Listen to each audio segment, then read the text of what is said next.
Hello, hello, hello, hello. Hey, baby. Good evening. Yes, it is. Good evening. Good evening. Welcome to another episode of Melanated Thought, where we talk about the things that affect the black community. I am Reggie O. And I am Mimi the lady. Hold on, let me get my sound effects up here again. Because you are a lovely lady, as always. But I'm not just saying it because I'm married to you. Wow, wow. You know what? I'm just going to go ahead and say this. This is our 75th show. So just big up for that. You know that. Okay. Yeah, 75 shows. Cool beans. No doubt about it. And this is a topic that my wife picked out, which is a very interesting topic. Tell them what the topic is, man. The state of Black America. Oh, man. And to give everybody a brief history on this particular subject, every year some of the top black minds get together in this conference. And they talk about the state of Black America as it is in its present state. I mean, you have people, like for the past few years, Tavis Smiley was hosting. I think Roland Martin hosted this year. In Houston. Yeah, in Houston, Texas, which I would have loved to have gone. Me too. Didn't really hear like a lot about it. No, you unless don't. I was just overlooking it, or No, you didn't hear about it, period. I know. Because I didn't hear about it at all. But, yeah, they have this thing every year. I mean, you have people like Cornel West talking. My favorite person, Minister Louis Farrakhan, he talks. When he was alive, God bless the dead, Dick Gregory, he spoke. I think one year Angela Davis spoke. And yeah, it's a really, really deep conversation where they talk about the state of Black America as it stands. Not necessarily just politically, but just in general. In general. And that's where that was one of the reasons why I came up with this topic, or want to speak of this topic, because I don't have a clue. Right. Well, a lot of people don't, man. I mean, but that's to me is sad. I agree. It's sad. I agree. But Maybe I learned today. In the Hope words so. of Kevin Hart, maybe I learned today. just maybe. Anyway, baby, how was your week? My week was pretty good. It was hot. Of course. Winston was back. Took him home. Took him home yesterday. Yeah. He had a little boo boo. Amy was concerned about him, but he okay. Yeah, he's fine. Work is work. Thank God we got work. That's definitely a blessing within itself. Other than that, I'm keeping hope alive. There you go. And how was yours? Typical week. I mean, nothing really exciting happened. I can say this. I helped my wife take her hair down. So that was fun. I mean, ladies, let me talk to y'all for a minute. I had braids. At the beginning of the summer, I always get braids. And midway through, I keep them for like 3 months. And you gotta take them down. Yeah, it's a process. Cause like it takes us almost 8 hours to get them. So it's gonna take some time to take them down. Not as long though. You cut half of it off. It took us 3 days. Yeah.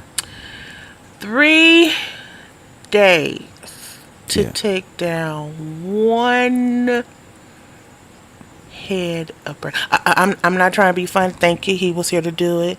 I could have did it myself, but I didn't want to. Until the truth comes out. Yeah. It was. Was that your first time doing that? Yeah. Okay. Well, at least you know you can add something to your bucket list. Yeah, I took down my wife's braids. You Yeah, took down my braids. Yeah, now I'm just trying to decide what I want. I want to get some more because it's still hot, honey. You ain't lying. And whipping them up in a top knot is the beautifulest thing in the world. Shout out to Keith Murray. Yes, indeed. But now I just let them breathe for a week, and then I decide if I want to get some more or go ahead. And this is the time too. I get it trimmed up and it cut it short and stuff like that. So I don't know what I want to do, but Okay. got a couple of days to think about it. But Yeah. yes, you did. You helped me take down my braids, and I thank you, kind sir. Oh, no problem. It was fun, man. Not 3 days. But anyway. 3 days. 3 days.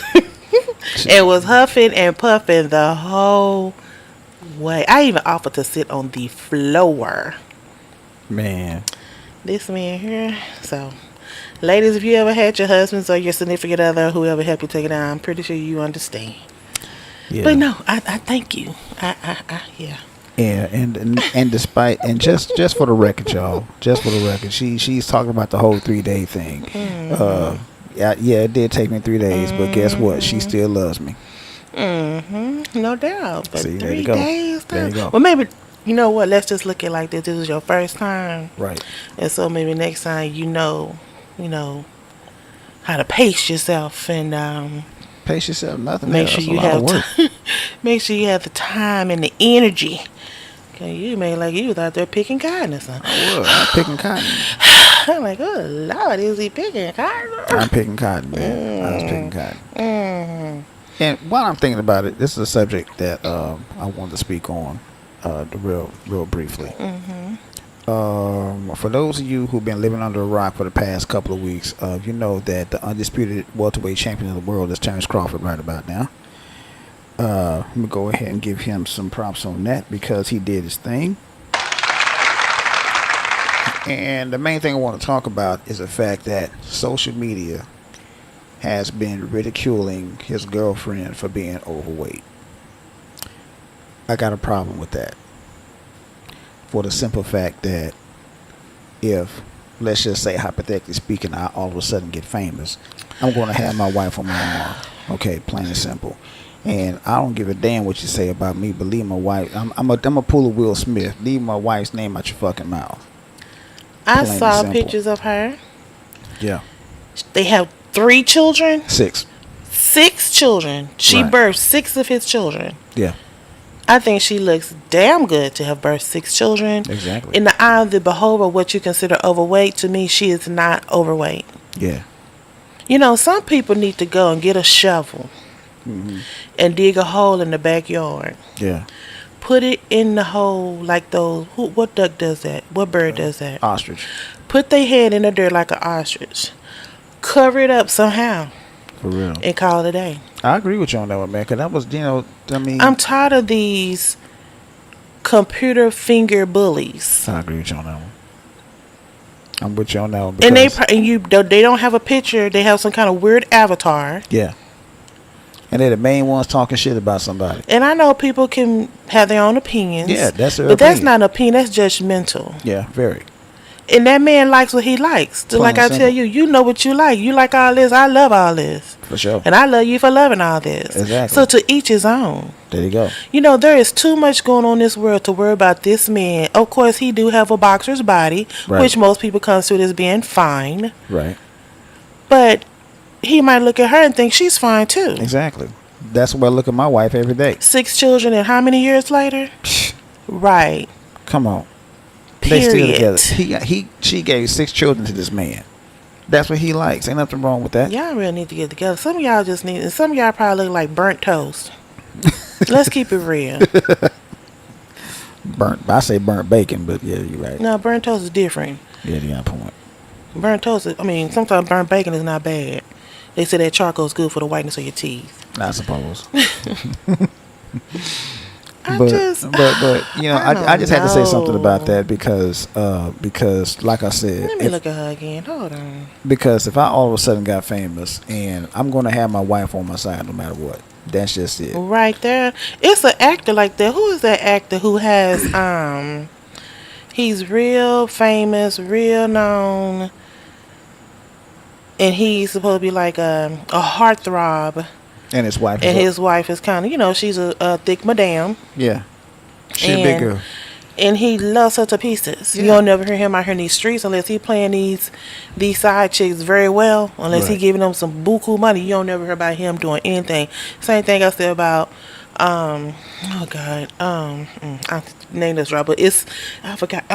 Okay, whatever. It's a famous actor in the same position as Terrence, and he everywhere he goes, she's right there. Right. Oh my. Okay, now I just put up a picture of her. Yeah. What is her name? Y'all need to get a life. I agree. Um, Now, yeah, she is on the thick side. I say that, but I wouldn't necessarily say she's overweight. But no, that's she's just my not. that's just my personal opinion. I mean, you got a woman that Hey, her gave name birth. is kind of like mine. Alindra. Yeah, I told you that. The R's in the wrong place. Take that R and put it in front of the A, and put it behind after the A in your name. And Is this his girlfriend? They said girlfriend. yeah, it's his girlfriend. It's not his wife. His girlfriend. And she gave him 6 children, and they still together. And so, like I said, I feel some type of way about this situation because, like I said, let's just say, hypothetically speaking, I all of a sudden get famous. My wife is going to be right there. Okay. And I told people on several occasions on this very same podcast, my wife's a big woman. And I don't give a damn. Y'all ain't the ones fucking, I am. So, I don't give a damn what nobody thinks or says. Just like he doesn't. So why is everybody picking on this woman just because she's a little bit big and after she done gave birth to 6 children? Man, get the fuck out of here with that bullshit. That's why I had to say something about it. I don't have nothing to say. Yeah. Well, I already said it. Fuck y'all. If you don't like it, turn I'm your looking head. at different pictures of her. Okay, go ahead. Yeah. Fat shaming. They fat shaming her. Pretty much. Fuck y'all. That's what I see about this. That's the way I feel about So this y'all situation. wasn't fat shaming her until he did this boxing match? Because we didn't hear nothing about this until this last boxing match. Well, they didn't know who she was. Oh, this her first time coming out the woodwork? As far as I know. Okay. Well, I see several pictures here. And he is holding her and his belt. Exactly. That's his woman. So- I'd be doing the same thing if it was me. I don't think this is our first time coming out the woodwork. Well, I don't. Excuse me, but It probably yeah. isn't, but that's the first time I've ever seen it. Mm-hmm. And that's the first time people been talking about how big this woman is. And so, like I said, I had to say something about it because I'm married to a big woman. Lord have mercy. So, it is what it is. Fuck them. Anyway, let's get the music on.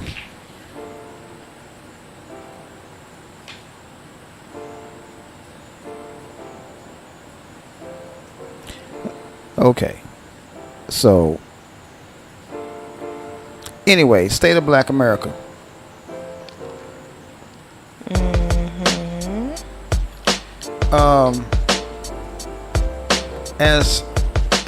As we know, there's an election season coming up. Presidential election, a big one. Okay. And the Democrats, to be honest with you, are kind of scurrying, trying to get the black vote back under control like they've been having for the past 60, 70 years. But black people are starting to get on code now, if you haven't noticed. And they're not voting for the Democrats or anybody for that matter. They're withholding their vote. Mm-hmm. They finally listened to what Malcolm said, and that's leverage your vote to your advantage.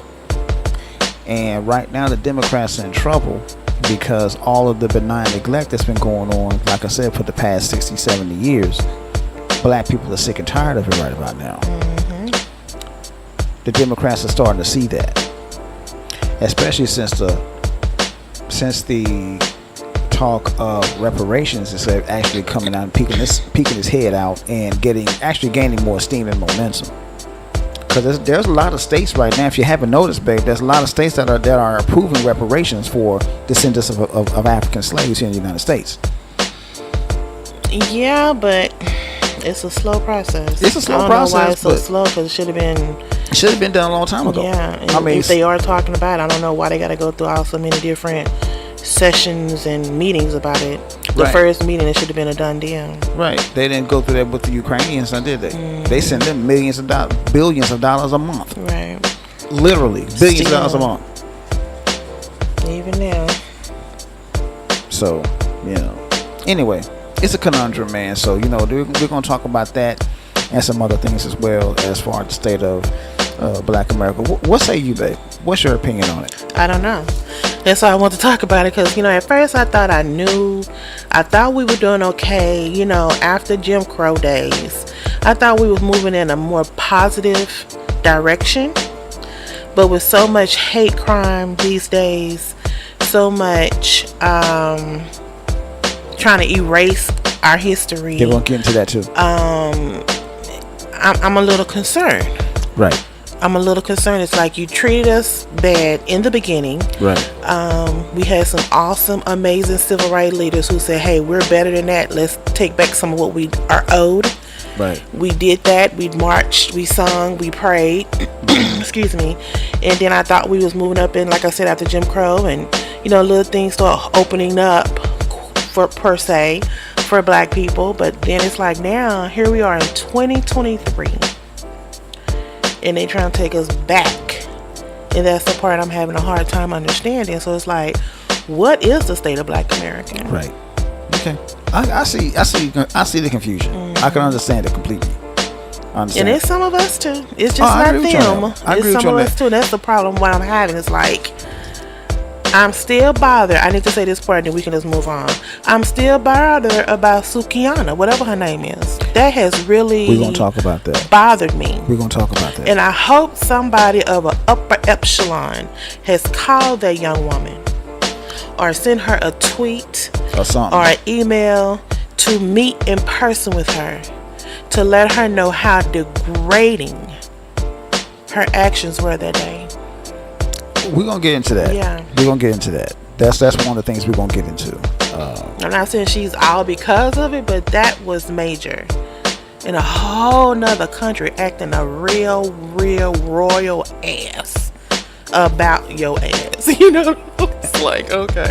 Don't worry about it. We're gonna talk about that. We're gonna get into that. We're gonna get into that. Sure, honey. We're gonna get into that. Need to sit down somewhere. So, and at any rate, we're gonna get into the books. Or we're gonna get into the news first. Let's go and do the books. Okay, let's go ahead and do the books. All right, let's go ahead and pop Brother Malcolm up. Books every black person should read at least once in their lifetime. I have 3 this time. One of which is called The Black History Reader by Dr. Claude Anderson. One of my favorite authors. This book is it's a 101 questions you never thought to ask when it pertains to black history. The reason why I picked this book is because they are slowly but surely trying to erase our history from the American curriculum. And I think that's really messed up. So, and I keep saying it, I've been saying it, I've always said it, black people need to teach our history to our children. Exactly. Because we can't depend on someone else to do that. Because if we do, it'll never get done. But I think a lot of us, probably depends on the school to do it, but we probably don't know a lot. Yeah, exactly. But there's nothing wrong with going to a library and picking up a book. I said, if y'all can pick up to see who Cardi B threw a mic at the other day. Thank you. Y'all can pick up and see who invented red light. Yeah. Ooh, good one. I'm just saying. Good one. I'm not saying I'm no better than nobody. Like I said several times in this podcast, I knew just enough, but I have taken it upon myself to learn more. Yeah. Because of this man and on my own. There you go. Exactly. So it's never too late, especially once they trying to erase us. Oh, go ahead. Yeah, you're right. Go ahead. Speak your truth, baby. Say what you want to say. Say what you want to say. It's saddening, really. Yeah. So anyway, Black History Reader, y'all. That's a good one. And here's a book that's not out yet, but I'm definitely going to get it. Don't Let Them Bury My Story. The oldest living survivor of the Tulsa Massacre in her own words. Viola Ford Fletcher. Definitely get this book when it comes out. This already in my Amazon cart. I remember seeing her and they asked her, they asked her, do you think rapping? She said, yes. She said without question. Yes, she immediately. Said without question, yes. And she was a little girl when that happened. Yeah, man. And she remembers it vividly, like it was yesterday. She was like, I was sitting on the porch, I was playing, and she was just going about like she probably rehearsed it, or not rehearsed it, but done played in her mind over and over again. She lived it. And just to hear her talk, you'd be like, good Lord. But yeah. Definitely want to get that one. I definitely would like to read that one as well. Oh, definitely, man. Don't worry. It's in my Amazon cart. It's in my cart. I'm definitely going to get that book. And I suggest everybody else gets that book too. And the last book that I have is written by a man that I've talked about before on this show, LaRon Bennett Jr. It's called The Shaping of Black America. And it talks about the struggles and triumphs of African Americans from 1619 up until the 1900s. It's a really good read. Another historical document. LeBron Bennett Jr. does. He did a lot of stuff back in the day. He did a series of books that I hold near and dear to my heart, which is kind of like my jump off point for Black history, called the Ebony Magazine Pictorial Guide to Black American History. To Black America, that's what it was. The Pictorial History of Black America. That's it. Anyway, that's all I got for the books. All right, my favorite section of the show: bold words from a black woman. I like this section because my wife came up with it. So, what you got today, babe? I really don't have a lot to say. Well, let me rephrase that. The woman picture that I chose today was Stacey Abrams. Put her up. Okay. Yes, I have chose her before on this platform. But I'm choosing her today because it kind of ties all together with the show topic and one of the news topics that we're going to be talking about. I'm pretty sure you guys know who Stacey Abrams is. If not, let me refresh your memory. There you go. Stacey Yvonne Abrams is an American politician, lawyer, voting rights activist, and author who served in the Georgia House of Representatives from 2007 to 2017.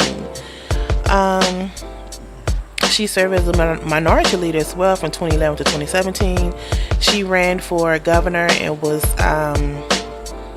mishandled, only word I can think of, by Brian Kemp. And that's was one of the stories I'm going to talk about today, because they're trying to relate her situation with her run against Brian Kemp against what's going on with Trump. Right.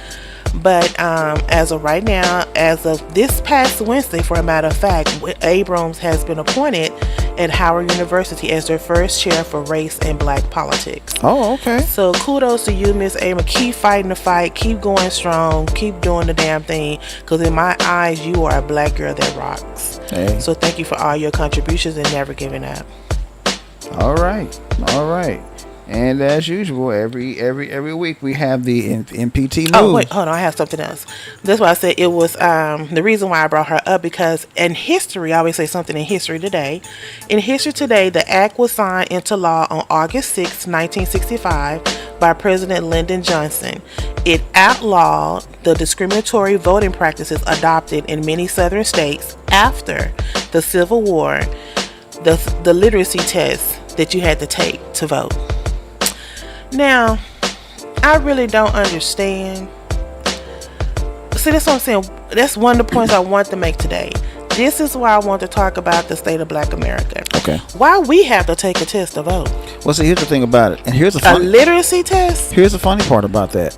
Whenever black people will get a little bit of something, they move the goalpost. Well, let me reread that. We had to take a literacy test to qualify. I heard you. To register. I know it. To vote. Not to vote, just to register. I know it. That's sick, man. Did anybody else have to do that? No. And I'm getting to that. Here's the thing about that. Okay, every time black people get a little bit of a right to do something, they move the goalpost. They've always done that throughout history. Sick. Why? They've always done that. But here's a really, really, really funny part about the situation. 65% of the white people that voted couldn't read or write their own damn name. Some of them just put an X. Yeah. Okay. But yeah, this day in history was the voting right bill was signed to outlaw that requirement that a literacy test had to be taken to qualify to register to vote. Right. Just not even voting, but to qualify to vote. Yeah. So I don't know if I want to say shout out President Lyndon Johnson. I guess I could. Oh, he was a racist bastard. I was just figuring he was known racist anyway, but thank you. Good looking out. To let us qualify to register. Thank you. All right. Moving on.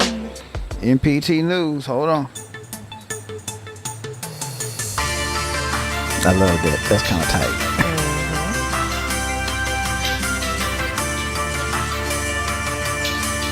All right. And now, ladies and gentlemen, we have Miss Mimi, the lady, doing MPT news. What you got, babe? I know you got some good ones. Well, yeah, I want to start out with the one that coincided with my Stacey Abrams. Okay. Woman of the What is called? Bold word. Bold word from a black woman. I'm so frustrated. I just understand why they just keep fucking with I mean, for lack of a better word, I don't get it. It's like, I understand now. You know that little joke that Cat Williams like trying to try. Okay, that's not it. Trying. They keep trying to like, damn. Why can't I get to fall? We're not gonna fall, y'all. Divided we stand. Divided. What is it? The great United we stand. Divided we fall. I think if we all come together, we can have another Tulsa. I really do. Here's something that my martial arts instructor told me. Mm-hmm. He told me flat out. He said, if I take my hand and I open it up just like this, I could do some damage with that hand. But if I take my hand and I close it like this right here and make it into a fist, I can do a whole lot more damage. And that's pretty much what black people are starting to do right now. Yeah. They're starting to close in their hands. Some of us. Well, it's a lot of us that's on code. I mean, minus the Tim Scotts and people like that. Yeah, we have a couple of coons that's in high positions. We got a few of them out there. We got a few of them out there. You know, minus the Tim Scotts and the Larry Elders and the Jesse Lee Petersons. Okay, those people aside. But for the most part, black people are getting on code. And I love that. So that right there is what he meant by an open hand slap can cause some damage, but a closed fist can cause even more damage. So, you know, there's that. Well, unless you've been sleeping under a rock this week, Trump was indicted again for the 2020 election and block transfer of power. Yeah, Trump might as well, you know... Let me just read what it was. He was indicted on felony charges on this past Tuesday for working to overturn the results of the 2020 election in the run-up to in which led to the violent riot on January 6th of the U.S. Capitol building. Now, the reason why I mentioned that, he may or may not become our president. I don't know. He could be. I think we mentioned this on the podcast before. He may be sitting behind a jail cell being the president of the United States. That's possible. Possibility, because we have so many laws that they will not go back and rewrite. That I guess they never thought that they can have a president in jail, but here we are. Yeah, it's possible. But I brought that story up to mention this story about Stacey. Quote unquote, MAGA is at it again. The GOP congressman likened Stacey Abrams' objection to 2018 gubernatorial results to Donald Trump's alleged false claims about presidential election. What? Now, the story goes is that, you know, of course, Donald Trump is getting indicted because of him, you know, calling around to all these different, for one, Georgia, looking for some extra 11,000 K plus votes to make him win the election over Biden. Wow! But they're trying to liken that to when Stacey ran against Mr. Kemp, and she wouldn't concede that night. But I understand her motive. Brian Kemp has been known for being a dirty player. Right.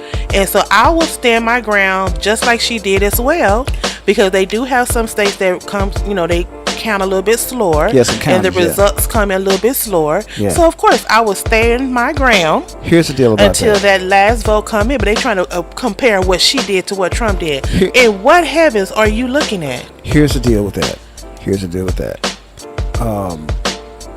Stacey Abrams stayed until the bitter end. That's what you're supposed to do. Exactly. It's just like when you're watching the basketball game of your favorite team. You know, I'll be the first to tell anybody, I'm an OKC Thunder fan. They had a decent season this year because they almost went to the playoffs. But whenever I watch a Thunder game, even if they're behind 20 points, I'm going to stay there to the bitter end because that's my team. That's what you do. You're supposed to do that unless I call people who get some leave fair weather friends, fair weather fans. Right. Why are you leaving? You supposed to stay there and clap them out until they walk off the court. Same deal with win, lose, or draw. Same deal with the Dallas Cowboys. Whenever they lose, man, that's still my team. I'm going to watch them regardless, even if they are losing. But it's the same deal with Stacey Abrams. She was there to the bitter end. Is what you're supposed to do. Exactly. You don't give up. You know what I mean? I mean, so what? She was at one point in time she was ahead in the polls. I would still say he did something crooked because of that. I think he probably did a Trump. I'm not gonna say he didn't, because you know for a while there he were eliminating, for lack of better words, a lot of people votes. Yeah, he was almost 770,000. That's a lot of votes. That's a lot of came votes. up missing. That's a lot or of not votes. approved. That's a lot of votes. That's crazy. That's a lot of votes. But the representative that brought this story up, he's Florida, of course. Oh, damn. Florida Representative Carlos Jimenez was on a Fox Business Morning show and was asked a question about his reaction to Trump's indictment. Quote unquote, "It's pure politics again. Look, Stacey Abrams contested her election in Georgia and she got to play the president of the world on Star Trek," he said. Okay. Referring to when Abrams decided not to concede after losing to Georgia Governor Brian Kemp in 2018. Okay. Don't really know about Star Trek. I'm not a big fan, but did she play the president? Yeah. Okay. So you're trying to liken what she did on a TV show, or was it a movie? It was a TV show. TV show, to her conceding her spot, which I would have done. That's what most people who put themselves in the game supposed to do. You're supposed to stay until the bitter end. You're not supposed to lock up shop and go home, or start calling around looking for votes. You're not supposed to do that. She did what she's supposed to do. And for this man, Mr. Jimenez, to compare what happened to Stacey to what Trump has going on, he's an idiot. And of course, he's from Florida. And he's also one of Trump's biggest supporters. Exactly. So that being said, this is his little nudge that he said. President Trump does the same thing in his election and he gets indicted. That's a double standard, isn't it? No doubt. No, it's not a double standard, sir. Okay. Maybe I don't understand what these people be talking about. Maybe they have a different... Exactly. Maybe they have a different definition of words like... double standard. She did the same thing. When somebody do the same thing, I mean, it's verbatim of what somebody else did. That's my definition of it. Did she have a lot of people go down there and storm the Georgia Capitol when she lost? No. So how is this the same thing? Because he pretty much had a lot of people storm the Capitol when he lost. It's not the same thing. Come on now. Not the same thing. Not the same thing. Anyway. But I really like what she said, because she's keeping her heads up, and I appreciate her. She said, "The issue that I raised in 2018 were not grounded in making me the governor. Not a single lawsuit filed would have reversed or changed the outcome of the election. My point was that the access to the election was flawed, and I refuse to concede a system that permits citizens to be denied access. That is very different than someone claiming fraudulent outcome." Thank you, Miss Abrams. Here's my whole deal. Now, I'll be the first to tell anybody, I'm not a fan of Stacey Abrams. I'm not. But I can tell you this right here. Stacey Abrams didn't incite no riots when she lost. She just stayed there to the bitter end and she contested her loss. That's all she did. She didn't say, "Okay, you niggas get up and go storm the Capitol because I lost my election." She didn't say that. Exactly. I mean, she was probably, like she just said here, she said, I'm going to stand my ground because we have a flawed system here in Georgia. Right. So I would do the same thing. Yeah. And I will voice my opinion. Right. And I'll let them know, no, I'm not going to leave until the last vote come in. Yeah, she was just saying till the last votes were counted. She stayed till the last votes were counted. And that's what you're supposed to do. Now, Trump didn't even let the last vote come in good. He was on the phone trying to look for some more votes. Yeah. Because he knew it was getting a little narrow that he was going to lose. Yeah, it was a done deal. Okay. Moving on. Moving right on. I want to talk about this story. Because, we always keep stuff close to home. And this is in your hometown of Oklahoma. Oh, damn. It kind of relate back to the young lady whose book you have in your Amazon cart that's coming out here when's her book, in August or September? August. Her book is coming out here soon. Another Republican says racism didn't cause Tulsa race massacre. Yeah. I really don't know why or what people saw back then. I just it makes you wonder, are they trying to be funny, or are they just oblivious to what's going on? A couple of weeks ago, we mentioned on the podcast that State Superintendent Ryan Walters had made a stupid comment like that as well, saying that it was caused by critical race theory. Critical race theory is not. It wasn't because of color of skin. Yeah. And now this young lady, her name is Connolly, Sherry Connolly, and she says she's unsure whether those who carried out the massacre were racist. Well, Miss Connolly, from my understanding, who was it? The Tulsa massacre occurred when what? White Klan members and vigilantes surrounded a black community. So, is that not race related? Here's my deal. Here's my deal.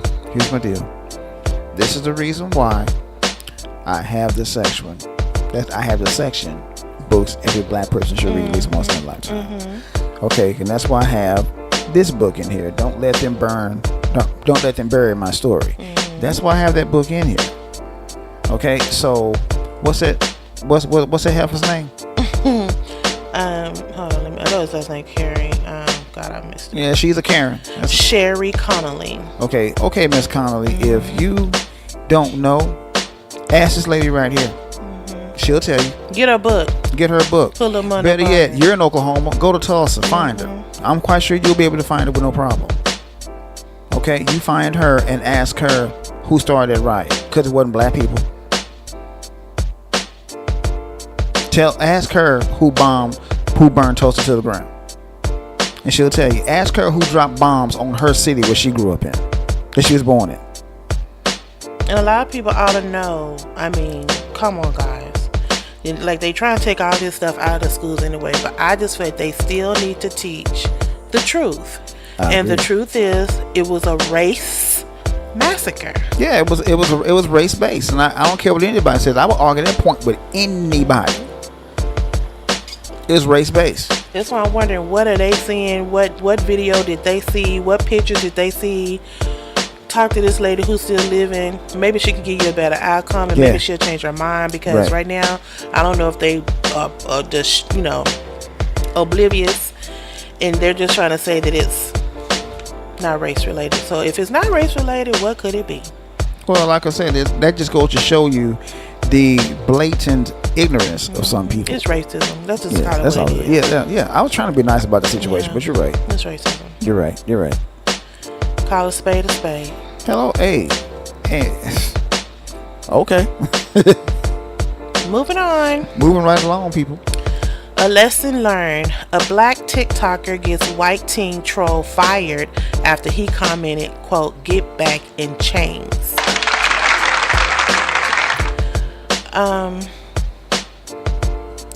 I don't quite understand, again, these Twitter fingers that people have the audacity to feel.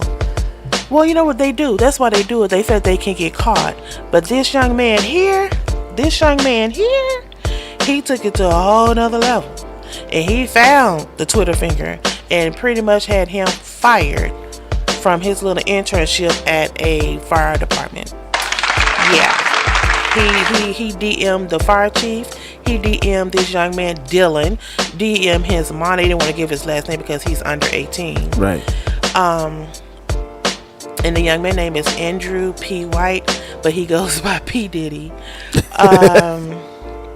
All I gotta say about this story is kudos to you, sir. Yeah, man. And I like what he said. He said, "The joke's on you. I'm God. Welcome to hell." Oh, and he shit. pretty much put this young man through hell. He, like I said, he contacted his authority at the place where he was interning. He contacted his manager, where he was a teen volunteer at the fire station. Then he DM'd his mom.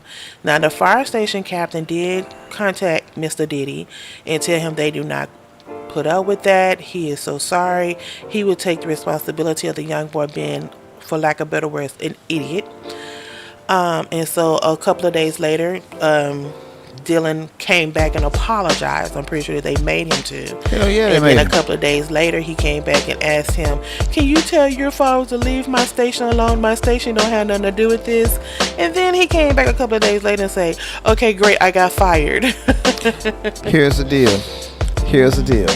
This is what I mean by black people being on code. Oh God, gotta get it done. There you go. That's what's up. See what can happen when we get on code. You know, I used to wonder, like, why is he always responding back to people when they put stuff on you? When you be responding back Yeah, to that's people and why. stuff, I see why now. Yeah. Exactly. This is his final message. This is Dylan. You can let your followers know they just fired me.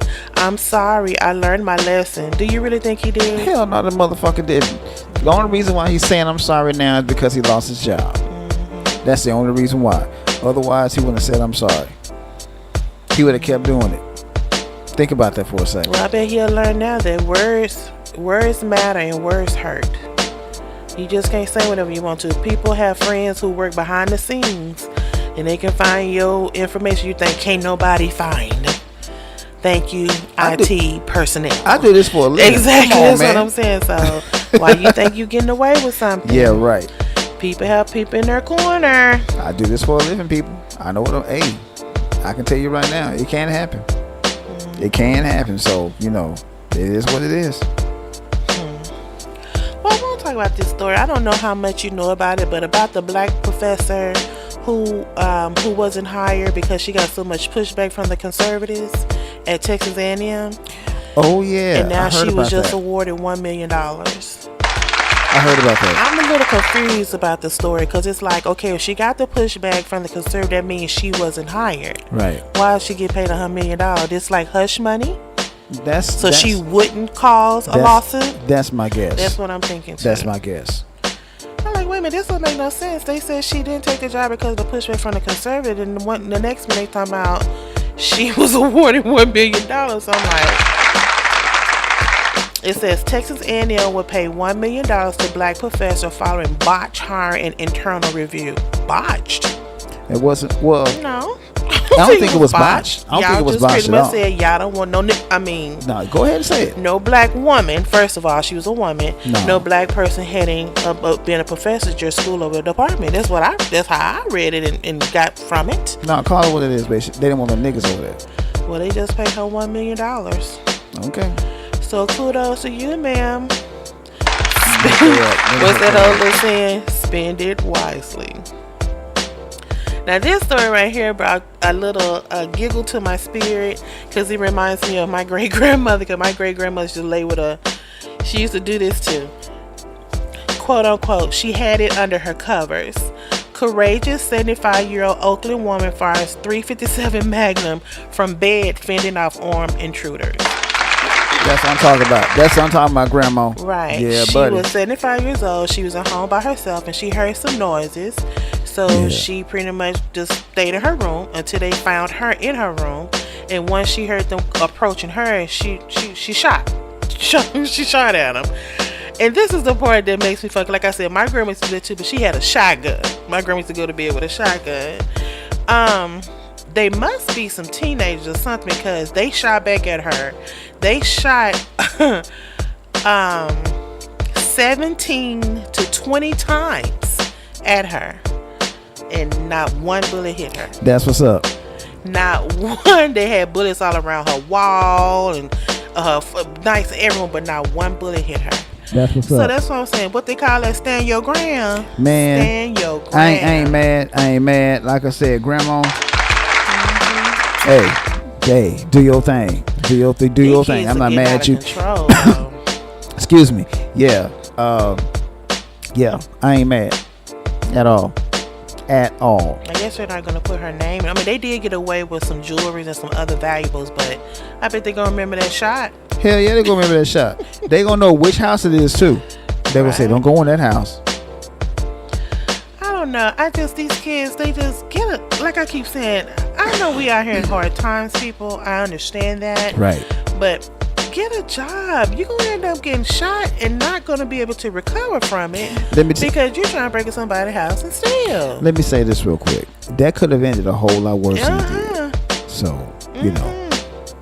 and for them to even break in on an old woman in the first damn place. They're very lucky that they escaped. That just goes to show right there. If they have no respect. Yeah. They could, man. Keep it up, people. My grandmother had one. My Uncle John gave it to her. And grandma showed us where that gun was, and she said, "Hey, if you gotta use it, shoot to kill." Yep. That's what my grandma told us. She said, if they gonna, my dad used to tell us, if they gonna try to come in there, And even if you catch them going out, go get them, drag them back in there. Yeah, pop a cap in their ass. Drag them back in the house because they were trying to come in there on you. Yep. Now this story is kind of alluding to what we were talking about at the top of the top of the show. Quote unquote, it's an unnatural color to you. A black North Carolina teen says she was sent home from Chick-fil-A job because of her braid color. She says she was born with blonde hair. Now, if you was able to look at the picture of her, they're not really blonde. They're kind of like a light brown. Yeah. But I'm a little confused at this whole story. Her name is Autumn Williams. She's 16 years old. And she was pretty much said that she violated the company dress code. What? Because her braids was deemed quote unquote unnatural color. Okay.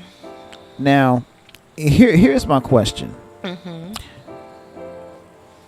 Can somebody show someone the regulation as to what color a person's hair should be at a job? And she said her hair is naturally blonde. And I believe that because there are some black people out there with naturally blonde hair. So I don't know what the problem is. I have gone to places, not Chick-fil-A in particular, Right.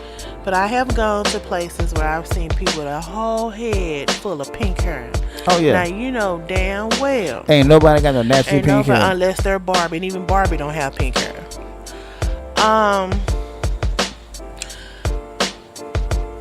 taking this as a race thing I agree. because I'm not gonna blame Chick-fil-A, but I'm going to blame the manager who came and told her that her hair is deemed I agree with unnatural. you. Man, yeah, I agree with you on that. Because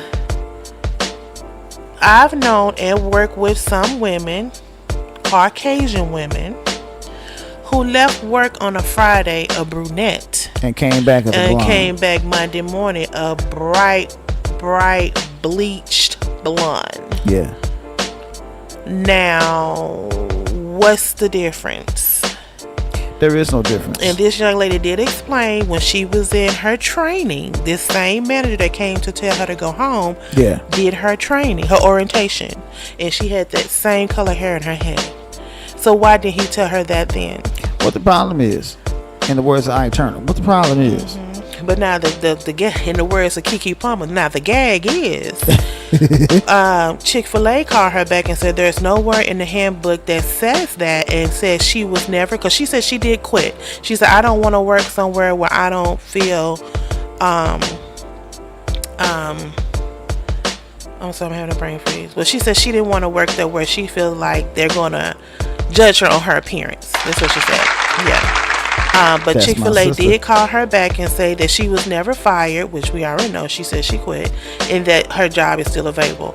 I personally hope she don't go back. No, I wouldn't go I back. hate to say that, I have a problem with people just bringing up all kind of lawsuits, but I think she might have a case here. She does. Because if she can prove that her hair is naturally blonde and she's been wearing that same color since birth, I would go full throttle. Now, you know, Chick-fil-A, Then, I know me and my little sisterhood, we try to get together and do like a little franchise of a Chick-fil-A. It's hard to get one. right. Because everybody wants one because you're going to make money. And lots Because of the it. line is always hanging out the door. Oh yeah, I go by But it. I go by it every day. I would because that's she said she was embarrassed. Because obviously if she was embarrassed, that means he must have said this in front of other people. He did. I just hope she just take this legally. Just don't talk about it. Just if y'all gotta keep it in rough, they want to pay you out, whatever. But I would do something about me, because she did go and file a complaint with the EEOC, which is perfect. Yep. Because she did the chain of command. That's what I'm talking about. Do the chain of command. Just don't go Of get a course. lawyer first. Yeah. Go through Go chain of command. through the chain of command. She did that. So kudos to you, young lady. I hope this work out in your favor. But for them to come back and say this, because where did he get this from? That's a good question. And she said he the one who did her orientation as well. And That's she had the crazy. same. And she had the same hair color. Yeah, that's where she I really don't see an issue. 'Cause like I said, I had my share of color. in my hair. And I've worked pretty much in corporate America all my life. But let me say this too. I don't know. They did not say, but I'm thinking this might be a Caucasian. I already know it And is. over the years, I have had my share of, can I touch it with my hair? I get I that. really don't know what the fascination is with our hair that turns them just like they just seen a unicorn. I get that But too. I'm thinking this might be something along that line. Why would you want to? First of all, they wear a hat, and the only thing you see is just a couple of braids laying down on the front of her chest and maybe down her back. It's not flying anywhere. It's not in a mohawk. It's not. It's not like a big afro. She has some couple of braids. Yeah. Hanging down her chest area and her back area. Here's So why is that an issue? here's the deal. Just like you had that very same thing, and people want to touch your hair. My hair is curly. So with my hair being curly, I've had people, mostly white women, want to touch my hair to see if my hair is really that curly. Oh yeah. And I'm like, yeah, it is. It's natural. I just don't understand And no, you can't touch my hair. the My wife doesn't obsession. touch my hair. Exactly. It's kind of like a what? Like when I used to come in, because I used to go to the salon like religiously every 3 weeks, and I'll come in with a different style. Like, oh my God, look at your hair! Like it's like, oh yeah, looking like what the? I mean, they be loud with it. I believe it. I'm like, come on, you're not that excited to see my hair. Now babe. Now, babe, when I put beeswax in my hair really curls up. So, I went to work one day with my hair with beeswax in it. Don't ask me why, I just did it. And everybody was talking about, dang man, your hair is really, really curly. And of course, old white women. Can I touch it? No, you can't. You can't. This is my hair, so no. I'm not asking you to touch your stringy ass hair, so leave mine alone. That's stringy. Shit. Well, kudos to you, young lady. I hope this works on your favor. Don't be malicious about it. Just stand in your truth and forge ahead. I personally wouldn't go back and work for them, even though they are one of the top companies a lot of people do, especially young people like to work for. But I would stand in my truth and just move on. I would. I will move on. You'll go back and work? No, I will move on. Oh, yeah, I'll move on. Yeah. Okay, community on edge after voicemail with quote-unquote agenda to quote-unquote murder black children. Yeah, this little message, for lack of better words, was left at the Sojourner Truth Museum. And the part that got me is that even though it's a viable threat that came in at 2 a.m. in the morning, 2:30 a.m. in the morning, the police don't think that it's not serious. Wow! 4 little black girls walking to school end up getting a bomb on them, so they didn't think that was serious either, did they? No. Because the people call them, don't send your kids to school. Don't send them kids to school. They sent the kids to school. Now they're no longer here. So they really need to start taking these things into serious matters because people are losing their minds. And the color of people's skin are causing people to go crazy and to murder people in cold blood just because what? Color of their skin. Right. And now they're messing with children because of the color of their skin. And if you don't know by now, these are black children. Okay. Let me just say this about that. And I've always said it. I grew up watching nature shows growing up. Mutual of Omaha, Wild Kingdom with Marlon Perkins. You watch it too, right? Who?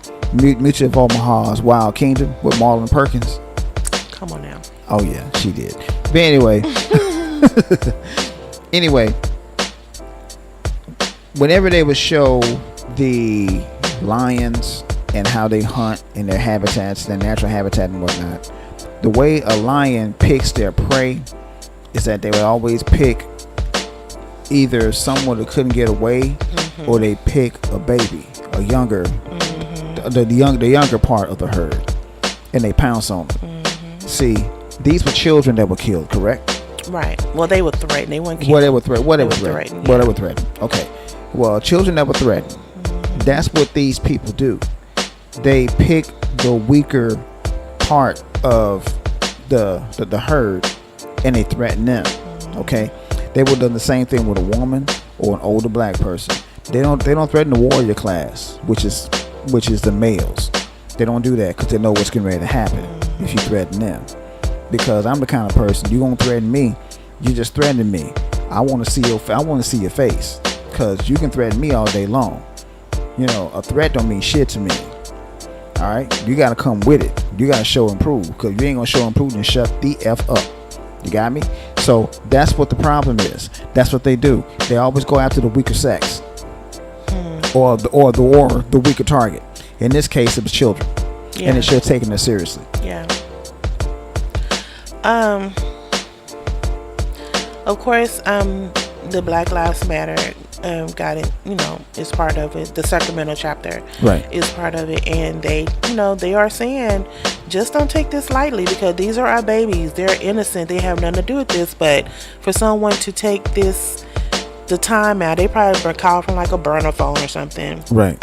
So their phone won't be traced. But to take the time to do that, I just wouldn't look it off as a prank. I will go full throttle as we need to take this seriously, protect our babies, keep our families safe, and get ready to do what we need to do just in case something do go down. If these were white children, they would have taken it seriously. Oh yeah, all kind of Amber Alert, not Amber Alerts, but Oh man, you would have had the whole U.S. military out there trying to protect them. Think about that. And then at the Sojourner Truth Museum, really? Come on now. God. That's just erasing their history. They are erasing the history. They're trying to anyway. Now here's another story that I saw it because I heard about it on D.L. Hughley's made a post about it. Quote unquote, make this coward famous. Now I don't really understand the gist of it, but because when the young lady started the video, the man was kind of like bent over in the store looking at a shelf, and she said that he had walked up to her and called her a black bitch and told her that her red hair was indicative of of her low poverty status, and he called her nappy head. And so I guess because she was filming that and was telling people in the camera what he had said, he walked up to her and knocked the phone out of her hand, but come to find out, he was punching her. What? Yeah, in the face. That goes along the lines of what I was just talking about. You can't be that angry. Well, I guess he was. I guess he was seriously that angry at her for filming him. So then now that brings me back to this story. Is it okay to film people? To me, there has been a lot of justice performed off of video showing what actually happened compared to somebody's words, because video is more truthful than somebody's statement. So in that essence, I say yes, videotape. But in this case right here, I don't even understand how he got to this point that he got that mad that he had to start punching her in her face. You know what? After he done called her out her name. Yeah, he called her all kinds of black. Didn't he call her a black bitch or some shit? Yeah.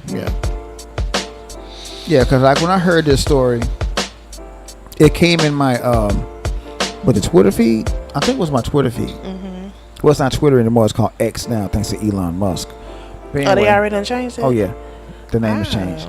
Okay. Anyway, it came in my X feed, and I'm looking at this story, and I'm like thinking to myself, well, all I got to say about that is this right here. Just be glad that wasn't my wife he punched, because I'm looking for his ass. I got his picture too. Oh yeah, it's on site, bruh. And people need to make people like this famous, because like that was completely unnecessary. All right. Now, if she would have never filmed you if you didn't call her out of her name. Don't you agree, babe? Absolutely.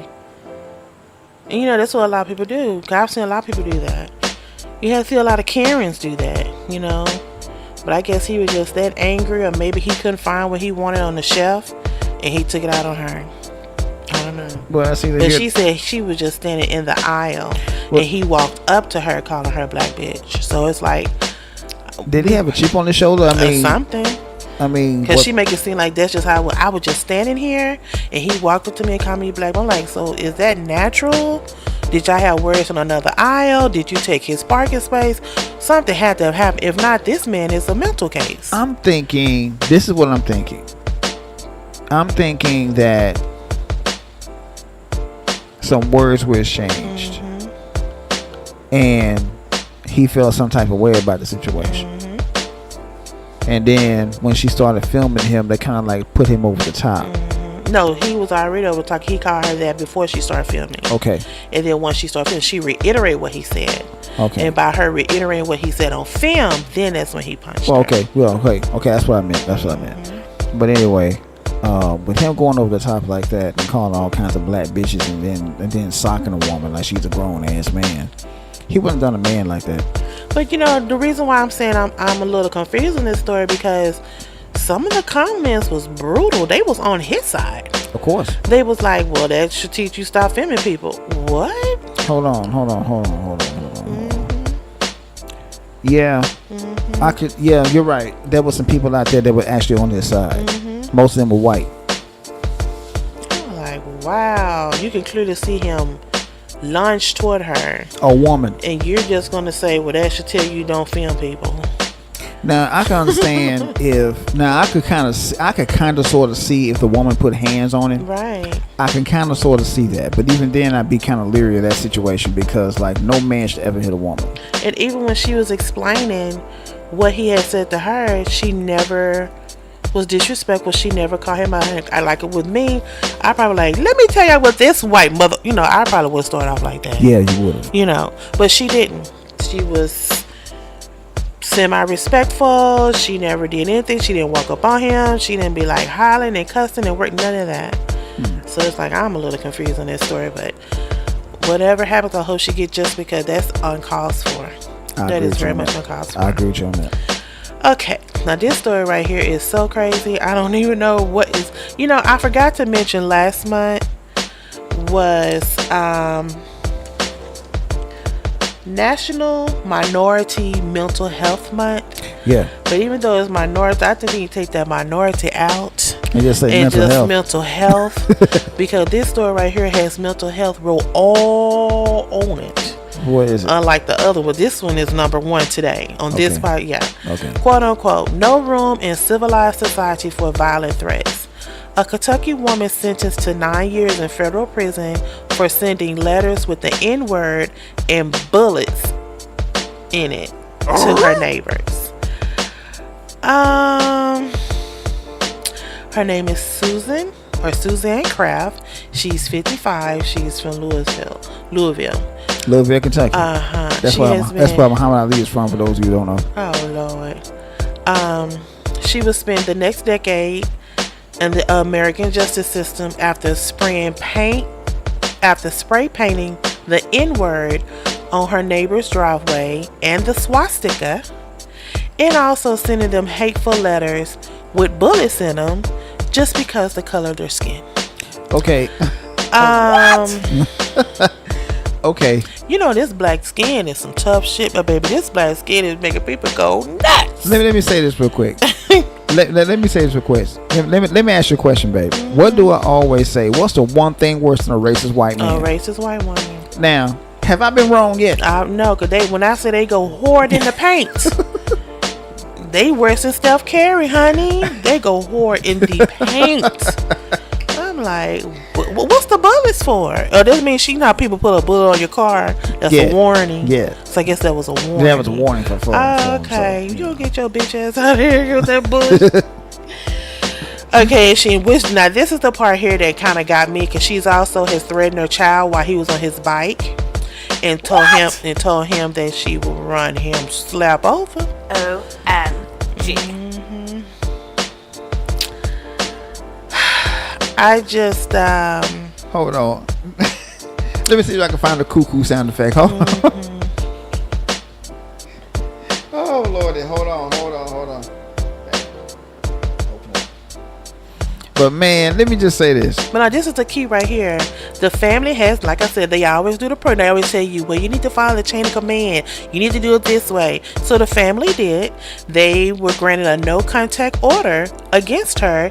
She violated that twice and has been found guilty of violating that court order. That's why she's finna take her little ass straight to jail. Yeah, she's going straight to their jail. So, well, for her going to jail, all I got to say about that is this. Yeah, in this day and age that we live in, it's still so bothersome to me that people have a problem of who move in next to them according to their skin color. Well, isn't that sick? Unless y'all have been living on the rock for the past 3 years, me and my wife are looking for a house. Okay, and my wife pretty much knows how her husband is. She knows her husband better than her husband's family does, and she knows that if that were me, that I would get very, very, very petty. My wife knows this.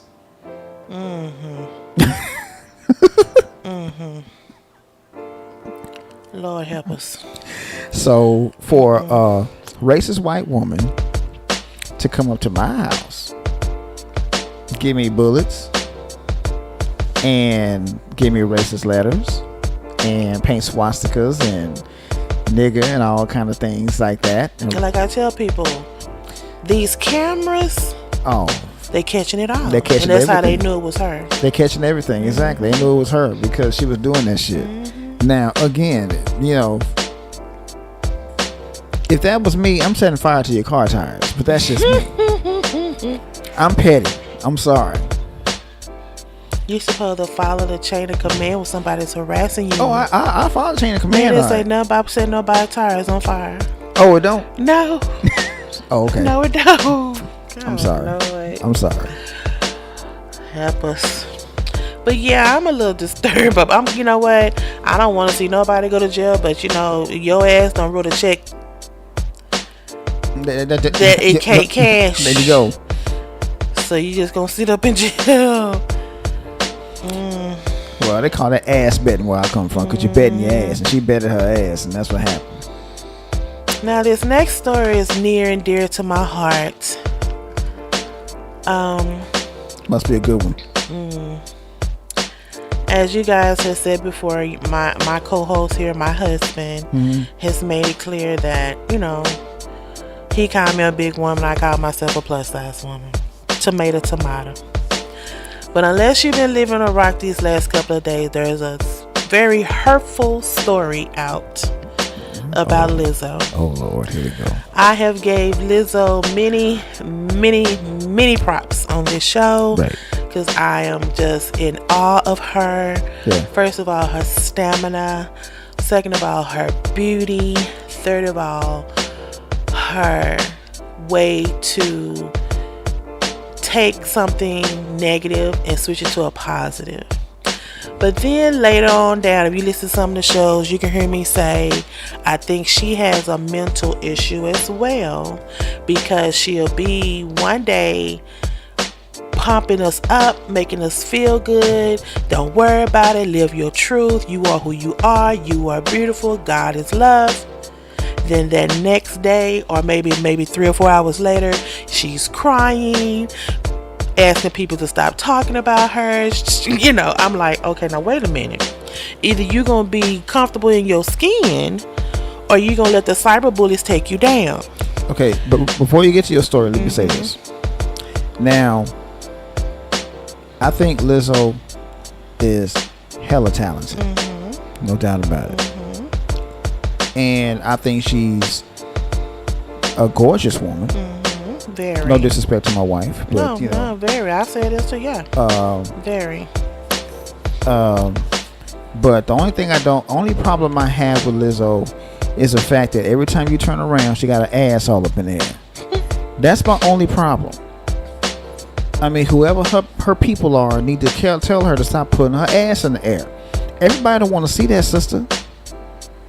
They don't.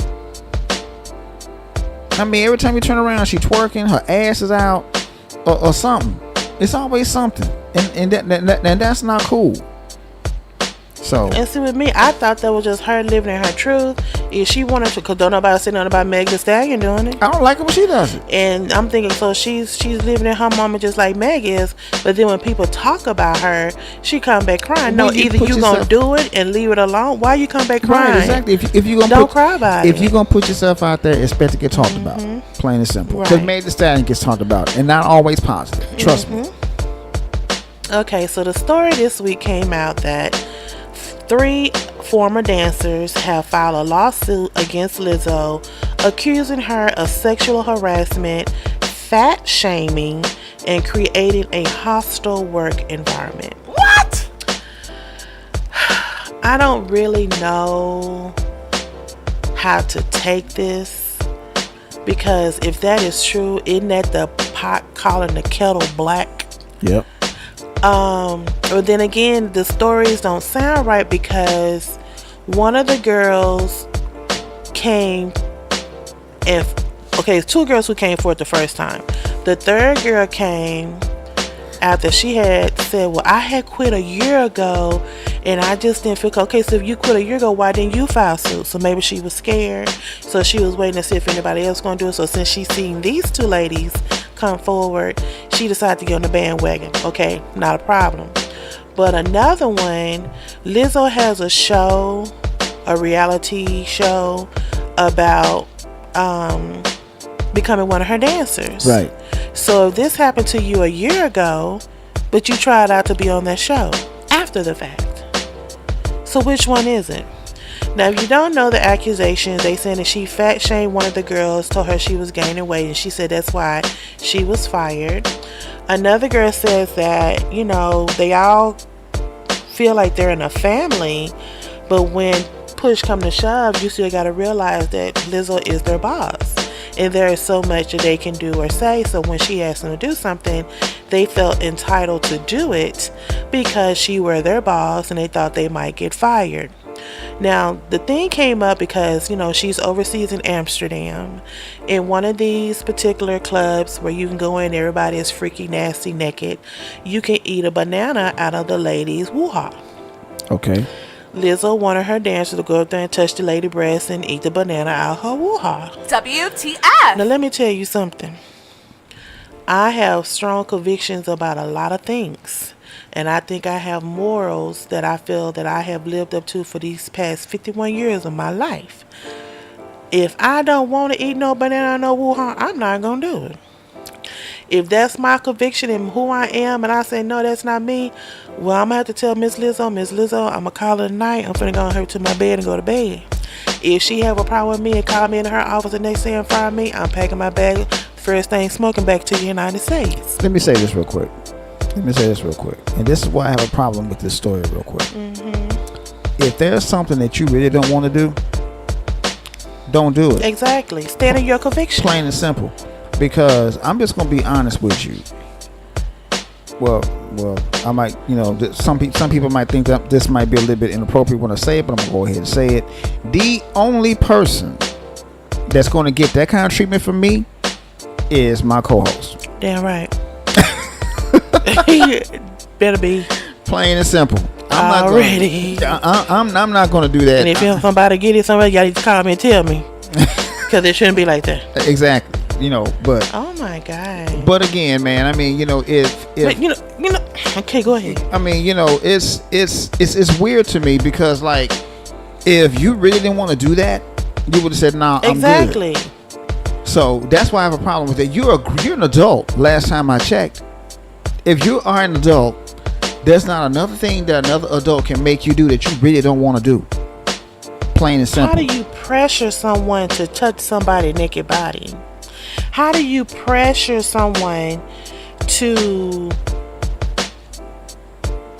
eat a banana somewhere that you don't want to eat a banana out of? Exactly. How do you get that kind of pressure? Okay, that is your job. I know some people saying, "Well, I felt pressured on my job." I've heard people say that. Yeah. And it's kind of the same thing. What's the difference? She's a dancer. We're in corporate America. Okay, I understand that. But if you stand true in your conviction and you know that's not nothing you want to do, Why? Don't do it. Don't do it. Don't do it. Exactly. It's I that mean, I simple. know it got to be fascinating that you, because like I said, when you and I were discussing this story, what Lizzo has going on, we consider a movement. It's a movement for plus size women. Okay. Because Lizzo is trying to show you that you don't have to be a size 4, 5, 6 to get on the stage and hold a concert down for 2 hours, and your stamina is off the game.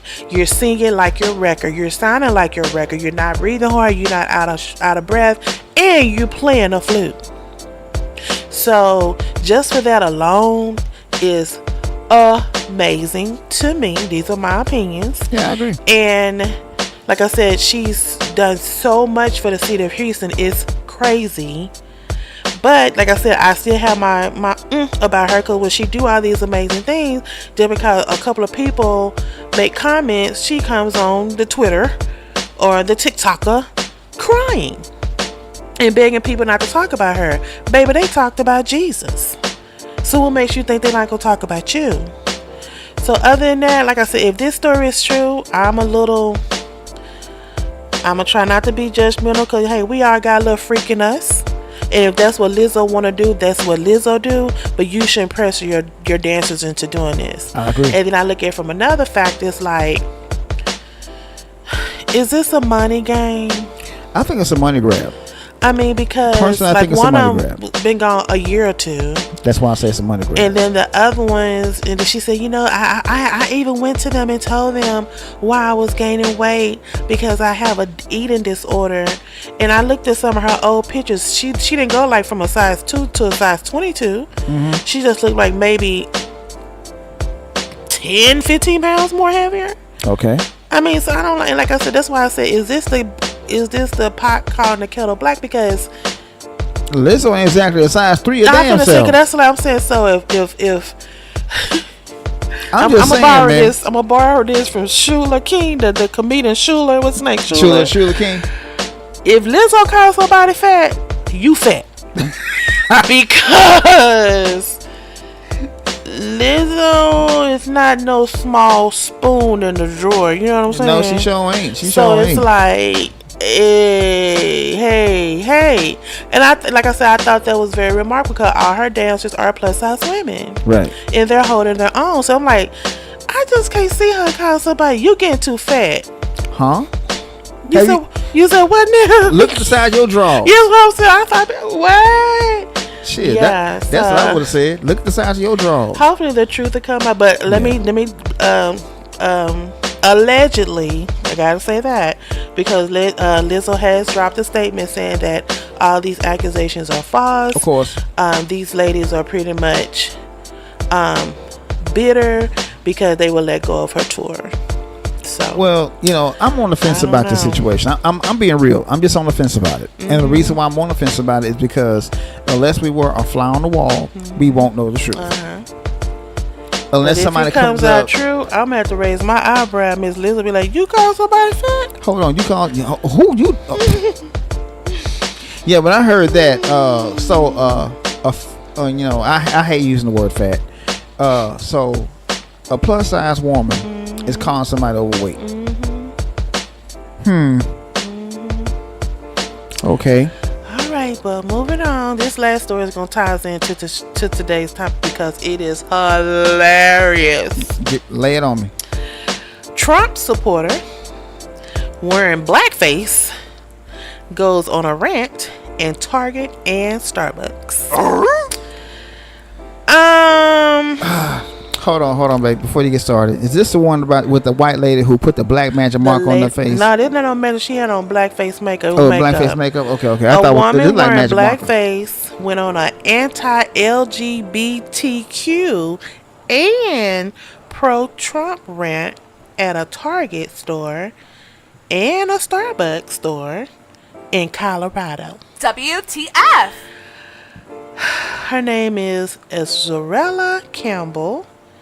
Walked into the store in blackface and asked a Target employee, "Can you show me where all the LGBTQ items are?" And the young lady said, well, ma'am, that was last month. We don't have anything for Pride Month now. So she goes off on them. I wish you guys can go see the video. She looks a mess. Like she just put her hand in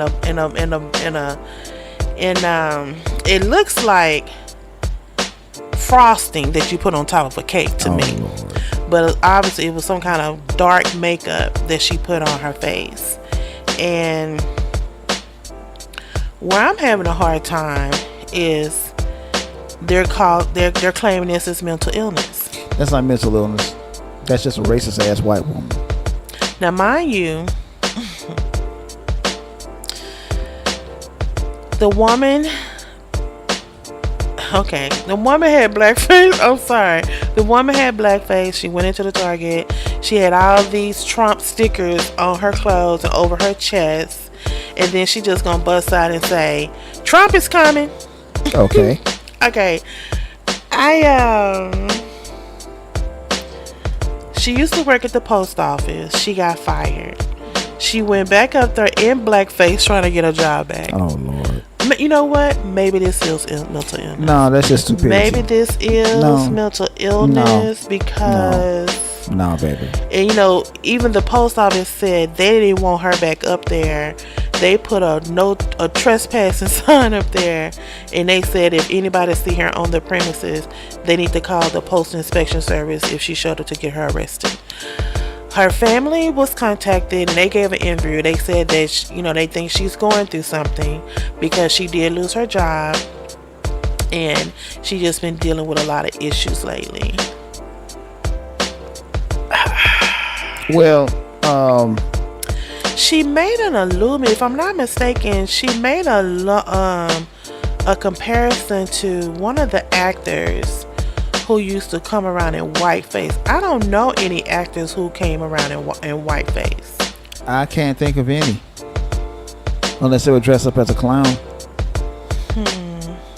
Now... Oh, Lester Holt. She tried to compare what she was doing in blackface to Lester Holt dressing up as a white woman. Lester Holt, the NBC guy. Oh, him. Yeah. How can you even... He had on a dress.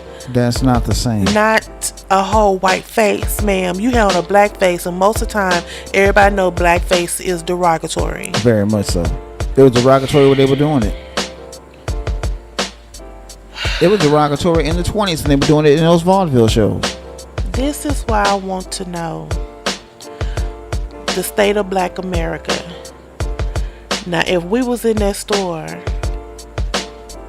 should somebody black have said something to her, like whoop her ass, or tell her she's an idiot, or maybe just sit down and explain to her, let her know, man, what you're doing is very derogatory.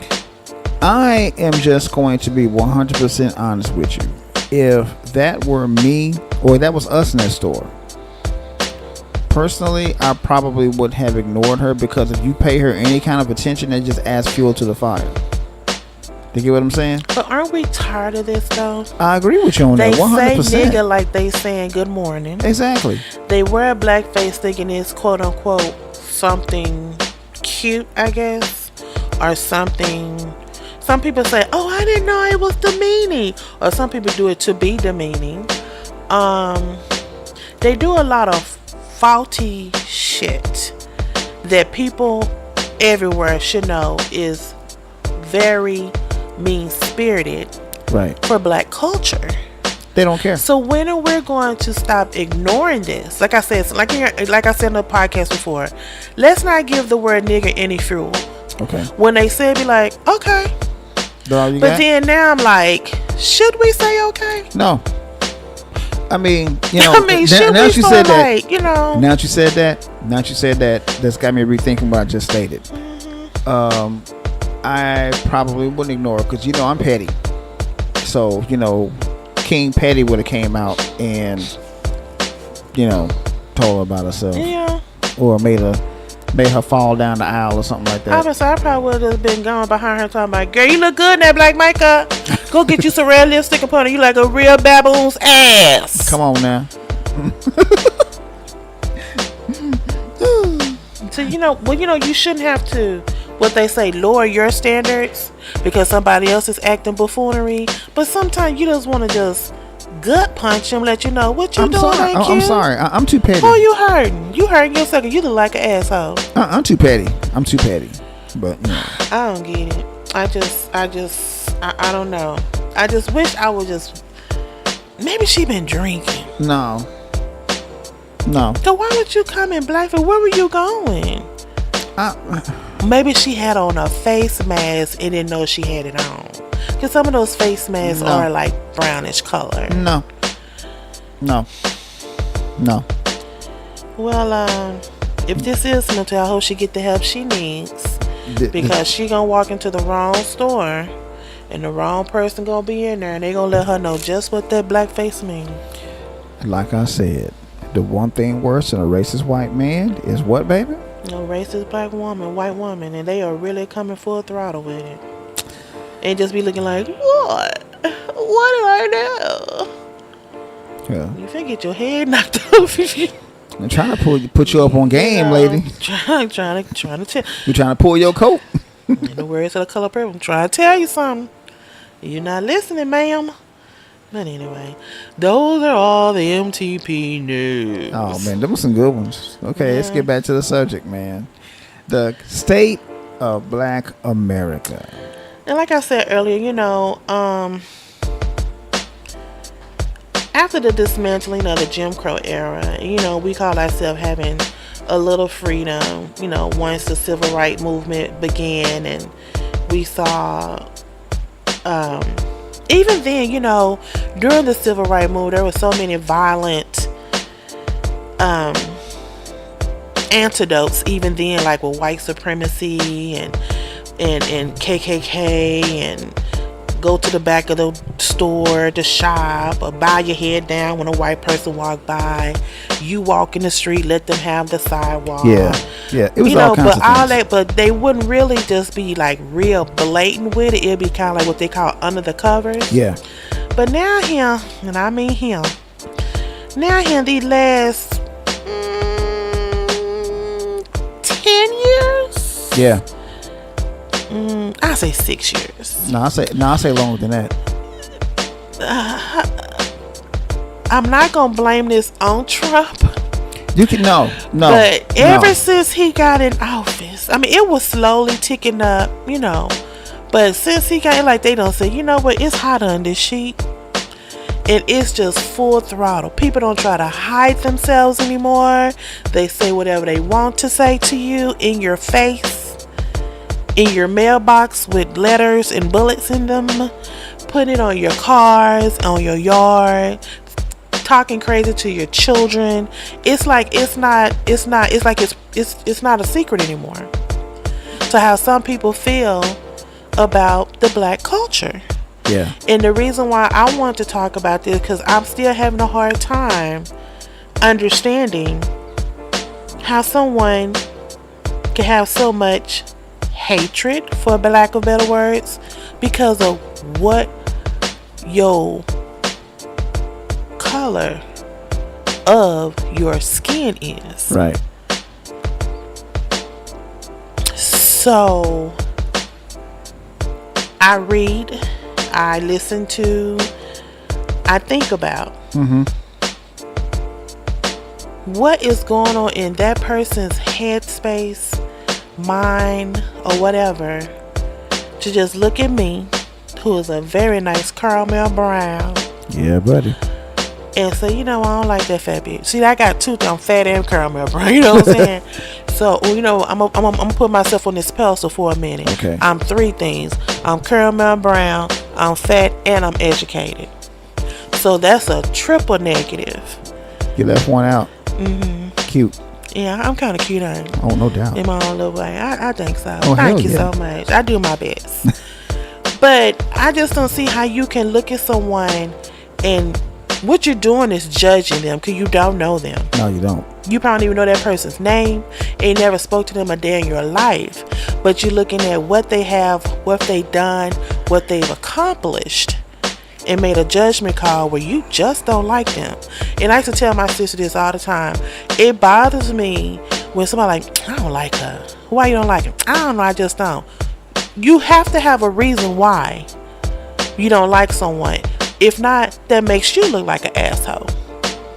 Because how you just gonna say you don't like somebody, you don't even know them? Actually, whenever I hear people saying shit like that, I look at it like this. You must be really stuck on stupid, because whenever you say I don't like someone just because, there's got to be a reason why. It has to be. You just don't like somebody just because you don't like them. That's bullshit. That's stupid. That person has either said or done something that you don't like. Case in point, I don't like Donald Trump because Donald Trump is a racist, arrogant asshole. And he have shown that. And he's shown that on several occasions. That's facts. I don't like Ron DeSantis because he's a racist, arrogant asshole. Facts. He said it out his mouth. True facts. Yeah. Not no fake news. Ain't no fake news. It's the real deal, Holyfield.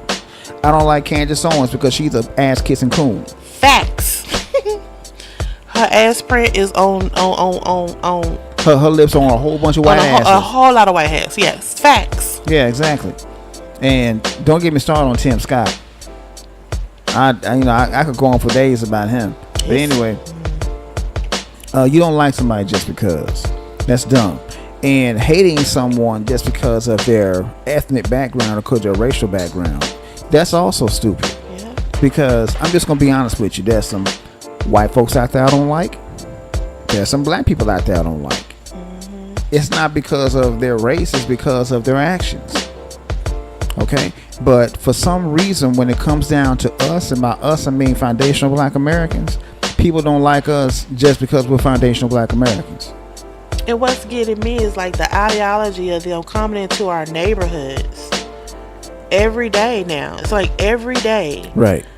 Either someone has a hate crime committed against them, or there's a mass shooting, like the white boy who went to the black church, and then who went to the grocery store that had a lot of black people in it. Right, exactly. Exactly. Police brutality, you can't drive your car. And that's one of the story I was going to allude to right here, this little segue. Yeah. I don't know if you guys heard about the little the ACLU basketball guy. I heard about that. He and his family was from Arkansas, coming up here for an AIU game, and put them on blast. Frisco Police Department come on now, pulled them over, and the way that man was begging for that police officer toward his son, I teared up. I saw the video. Cause first thing I thought about, what was that? My dad pleaded for Michael, cause Mike used to play in that kind of stuff, but go to football games and stuff like that. Or what if that mom, Kayla used to play sports like that. That's Kimberly or myself, cause I used to try to go to her games too, begging them not to do nothing to my niece. Have her hands up in the middle of the street with a gun pointed at her back. Or come on. I saw that, and everybody on this show knows I'm a martial artist. I've been doing martial arts since I was 6 years old. My mother used to go to tournaments. My mother, my stepfather, and my sister used to go with me to my tournaments all over the Midwest. One minute we'd be in Oklahoma. Next minute we'd be in Missouri. Next minute we'd be in Louisiana, Arkansas. And sometimes I would go to LA to go to the big tournaments. You know what I mean? Mm-hmm. So just traveling by car, that could have been me. You know what I mean? Mm-hmm. With my hands up in the air. Mm-hmm. And all that. It could be you leaving out this door in the morning going to work. Yeah, exactly. Exactly. It's like it's every day now. Like I said, back in the day, it may be one here, a couple of years later, one there, right. Something like that. And it wasn't real prevalent. Like it's like every day.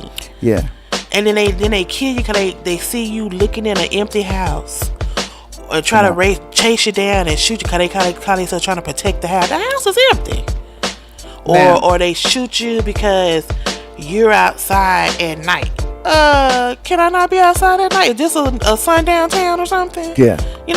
It's like they just feel like they have to do something. Who giving you this right to make this decision? Their skin color gives them the right. Who? They have the complexion with the connection. Plain and simple. So why don't they just go back and stop being mischievous. Tell the truth. We don't want y'all having no sense of nothing that you have obtained. We want y'all to go back before Jim Crow, and let's just call it a day. That's what they want. Give me the option. Don't take that out. That's one of my biggest pet peeves. Don't take an option for me. Don't make no decision for me. You do not know how to read my head. None of y'all are Dionne Warwick or Miss Cleo. Hell, they couldn't even do it for real. Right. But they was faking. But anyway, my point is this, and you're absolutely right. I agree with you on that point. But again, like I said, with us as foundational Black Americans, for some reason, I mean, they have an issue with us. And I could tell you why. The main reason why is this right here. If we had any sense of power, which we do have power, we just have to collectivize it. And once we do that, we'll be okay. But once we get to that point, before we get to that point, if they know what they're thinking is this right here, they're afraid that we're going to do the same thing to them that they did to us all those years ago. And that's what I was just going to say. Even though, yes, we have made some strides, we've never really had equal racial equality anyway. No. Let's just start there. No. So if you want to take back over that power, you want to have economic prowess over us, you want to have better jobs and employment over us, you want to have better education, better health, housing, everything. You pretty much have that now. Some of us are doing okay for ourselves. You know, we have the Oprahs and the people like that, but even when if we go to court, if we can't afford a lawyer, we got to get a court appointed lawyer who's probably just there doing a job to get a check. Yeah. Or do you think they really going to help you? And stuff like that, but where you can go and buy you a lawyer who's going to get you out just because of their name alone. Yeah. So it's like little stuff like that. Yeah. If you want to take all that back and you don't want us to have the same equality that you have, just say that. Yeah, I agree. But what is the outcome? People who have really got in there and worked their ass off for everything they have. Yeah. You think it's going to be smooth sailing for you to go in there and tell them, you know what? I know you're accomplished. You have a little change in the bank, but we want you to go back to picking cotton. Well, or going into the back of the store if you want to come here and buy some sugar. Yeah, going through the back door. Or if you thirsty, can't use this faucet. Use them down there by the toilets. It's getting to that point. Like I said, it's just like you said. If we did go back to the days of Jim Crow, they'd be 100% happy. Because of what? Because they would be in control. Why you need to be under control? That's just it. They have to be in control because they're egomaniacs. That's just the way it works. Unfortunately, that's why I keep telling people to read that book, The Compensatory Counter-Racist Code. It explains all of that inside that book. People actually need to read that. So now that we have erased, I wish they would. Sometime I catch it on C-SPAN or something like that when they have conferences like they had in Houston. Yeah. Sometimes they'll replay it, like somebody recorded and they'll play it. Yeah. I hope they did this one because I really want to know. 4 hours. It's like 4 hours long. Yeah, I really want to know what, or did they even come up with some kind of solutions, or what they think, or did somebody say what they thought the state? Do they think it's good? Do they think we're doing okay? Do they see progress? Because in my eyes, I think we're stagnant. Well, let me just say this real quick. I honestly think that right now, I agree with you on the stagnant part. We're just staying in one spot. Mm-hmm. Okay, because we moved just an inch, just an inch. I mean, not even an inch. Not even an inch. People think that just because black people can work in the same places as white people that we made progress. No, we haven't. They're not making not as much money as they are. We haven't made any progress. No. Just because we eat at the same table with white people. No. We're not in the same. No. Because they can tell us to get away from the table anytime they want. Mm-hmm. So we haven't made any progress. None. Well, black people own businesses. Yeah, so. And those businesses 9 times out of 10 don't last very long. Am I lying? I think we are still somehow, some way, we're still divided. And like you just said about businesses, hell, I even mentioned it on the podcast before. I want to patronize black business. Yeah, me too. But sometimes you feel like they're trying to get over on you. A lot of them do because what they want to do is they think that just because they have a business, they should be driving a brand new Mercedes every year, and that's not the case. It's going to take your business some time before it turns a profit. Mm-hmm. Okay, that's any business, any legal business. Put it like that. It ain't like the drug game. And I read a study that since COVID hit, there have been a surge of black-owned entrepreneurship. And we Very kudos to those people. Hell, And- to you, you're one of them. Well, I say us because it's our thing. Exactly. But are we going to price gouge to make a profit? No, you know better than that. No. Or are we going to undercut the next man to tell someone, they product's not good. You go ahead and come get with me. No, I would never do that. You know what I'm saying? I would never do that. And I've heard that before. I've done it. I've heard that myself. So it's like we're still divided. We're divided in our own culture first and foremost. And then secondly, we're divided amongst the other races because of who we are. Well, let me just say this real quick. I'm glad you brought that up because there was an incident. I'm sure you've seen it. The smash and grab that went on. Where? That smash and grab that happened at that mall. You're in Atlanta. Yeah. With the wigs or the hair? No. I mean, with the purses. With the purses and the clothes. But it was, I'm not trying to be funny, but it was name brands that we don't make. We don't make Prada. We don't make Gucci. We don't make Christian Louboutin. We don't make none of that. Which is neither here nor there. My point is, the people that were doing it was us. They're all saying they want the name brand stuff, either to wear for themselves or to sell it. Now, would it hurt me if those was some? I mean, it hurts anyway, cause they, But what if that was a black entrepreneur place that they broke in? So you're stealing from your own culture. Now I know they do have some high-end people in these places. Like, I think the guy is Dapper Dan still over Gucci? Yeah, Dapper Dan still knows. Okay, so that's just like stealing from Dapper Dan, right? Because that's his design. That's blah blah blah blah blah. Right. Christian Louboutin, no. Prada, no. Now the other heavy hitter, you don't really have too many black people over the creative teams of those designers. I agree with you on that.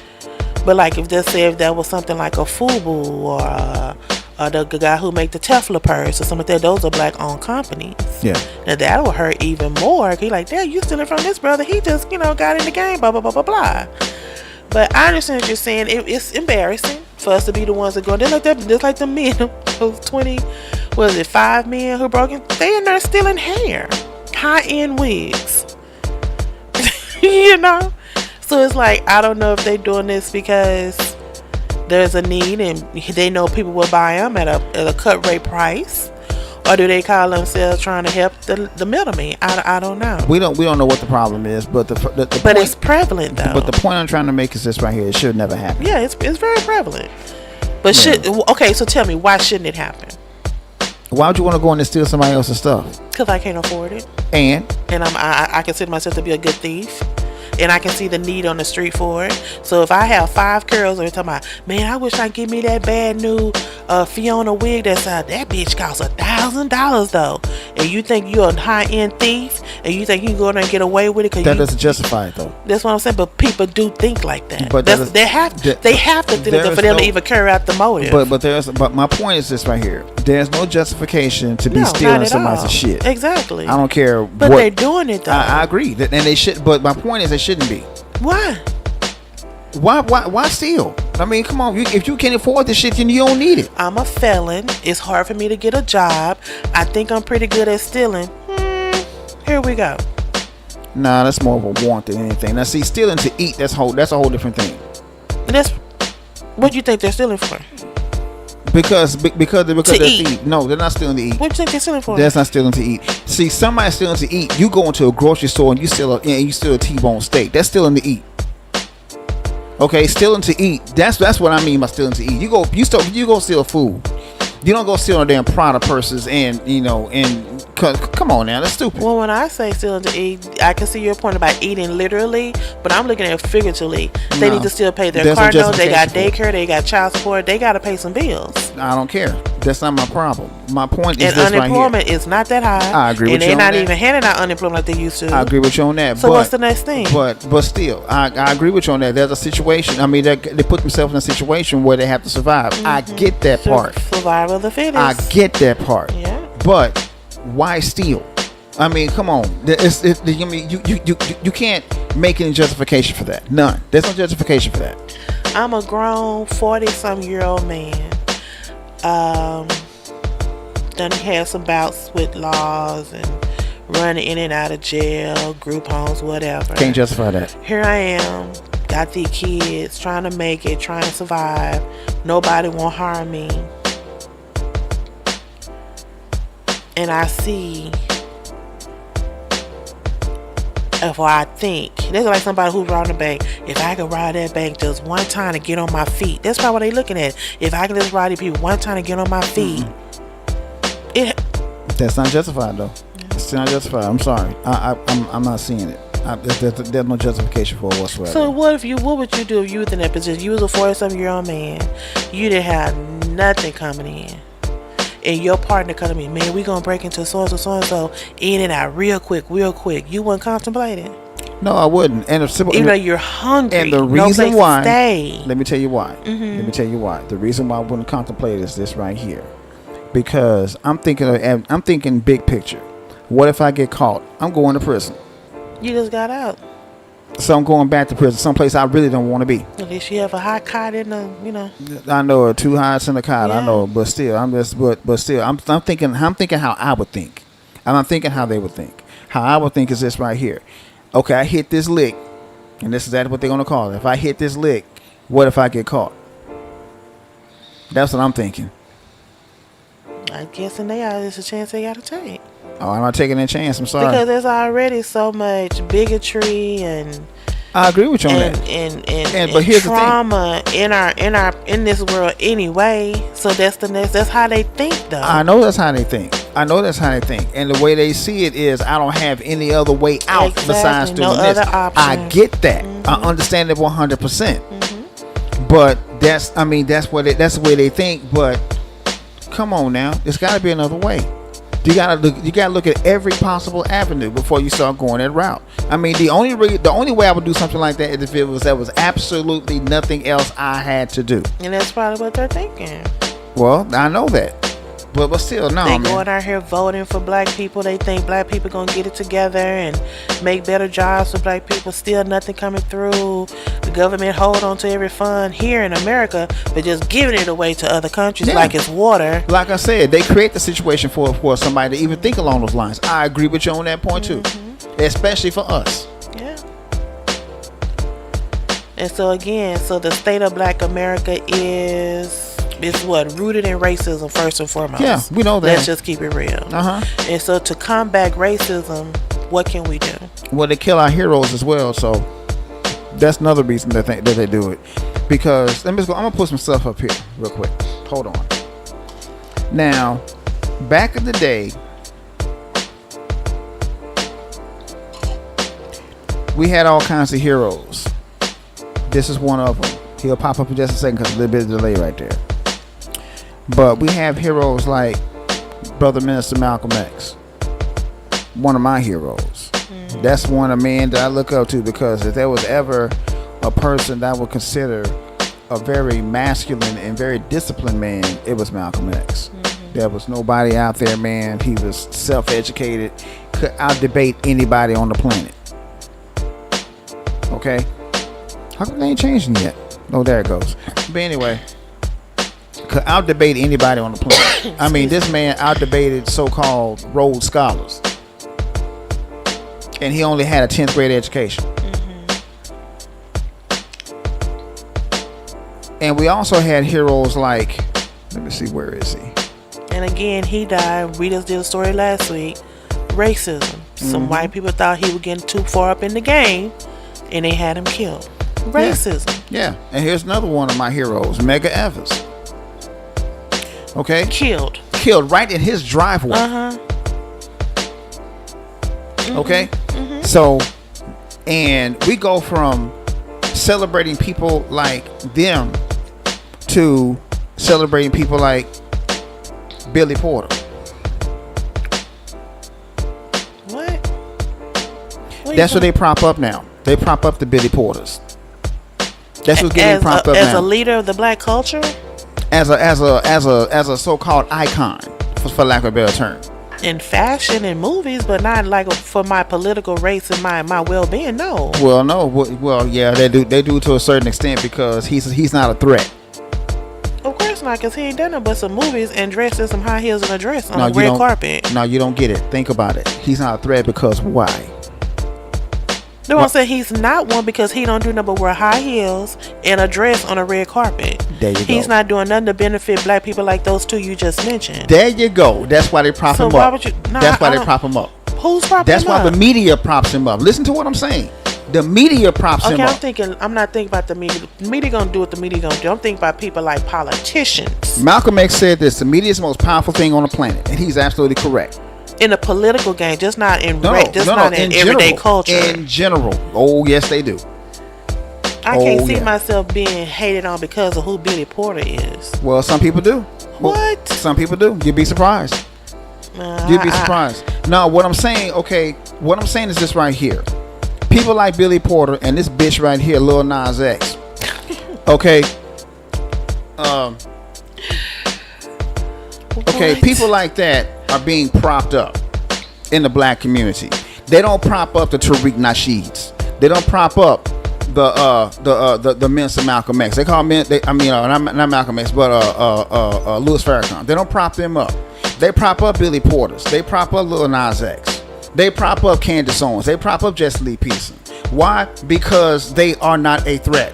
Number one, and number two, they prop them up because they are the black face of white supremacy. Okay, they prop them up. They don't. When was the last time you seen Tariq Nasheed in like, let's say, the news doing something positive? He did a hidden history museum. Nobody even knows about it. That's what I was just finna say. Your Candace Owenses and your Jesse Lees and Nas X and Billy, they're out there. They're putting their face out there. They're everywhere. Does Tariq go everywhere? Is he putting himself out there everywhere? Is he on a nightly show every night? Is he on news stations and different venues, or he held The View and stuff like that, putting his stuff out there? And they never will. Has he even approached them to say, hey, can I come on your show to speak about what I do? He's tried on several occasions. They never do put him on there. Why? He's too black. Oh, they think he's too controversial? Well, that too. That's what they call it. Being too controversial. Have they ever See, tried to go to BET? BET ain't know about black people anymore. Yes, it is Tyler Perry. Again, BET ain't know about black people anymore. I guess I can see what you're saying, but I would never ever put Billy Porter Well, see, or Nas. No, I'm thinking along the line like they hype up. To me, what they're doing, they're getting like. Well, I can see what you're saying about the Billy Porter, but it's more ahead of the game. That it's more like these one-hit wonders like Cardi B. I love Cardi B. Don't get me wrong, She but ain't just even because black. she held a conversation with Bernie Sanders, everybody thinks her political game is top notch. She ain't even black. You know, and like some of these others, like they go to, instead of going to someone like a Stacey, which I mean she is, but she could be so more advanced if people just give her the chance. But they'd rather go and talk to an athlete or a actor or an actress, you know, instead of going there digging in at somebody who's been in the trenches, who's out there trying. I mean, you know, And take for instance, And that's where I was getting at right there. Cory Booker. I like Cory. He's a Some things he said, because sometimes I think he's tap dancing on that coon line. Oh, yeah. But when he stood up the other day, I think it was a couple of months ago, and he spoke about abortion and women's rights, and it was another sense, I forgot his name, and he was saying that he has 2 daughters, and there is no way he's going to let somebody make a decision about his daughter's bodies. Stuff like that I look at.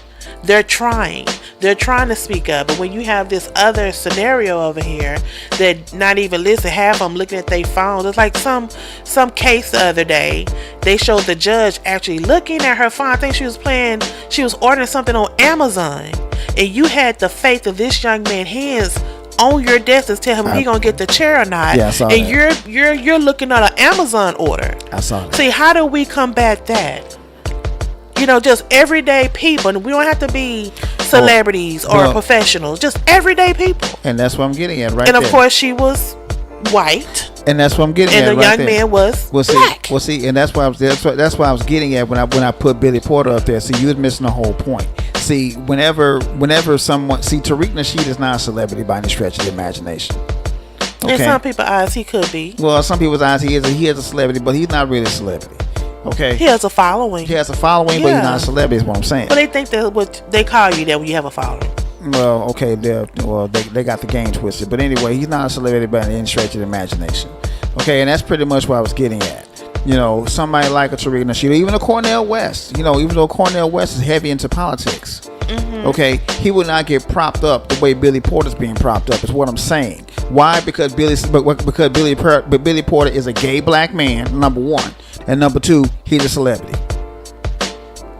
I understand what you're saying, but I'm just saying, why do you think that is? Why do you think as many educated black people we have in this world, they will go and listen to a Billy Porter over a Cornell?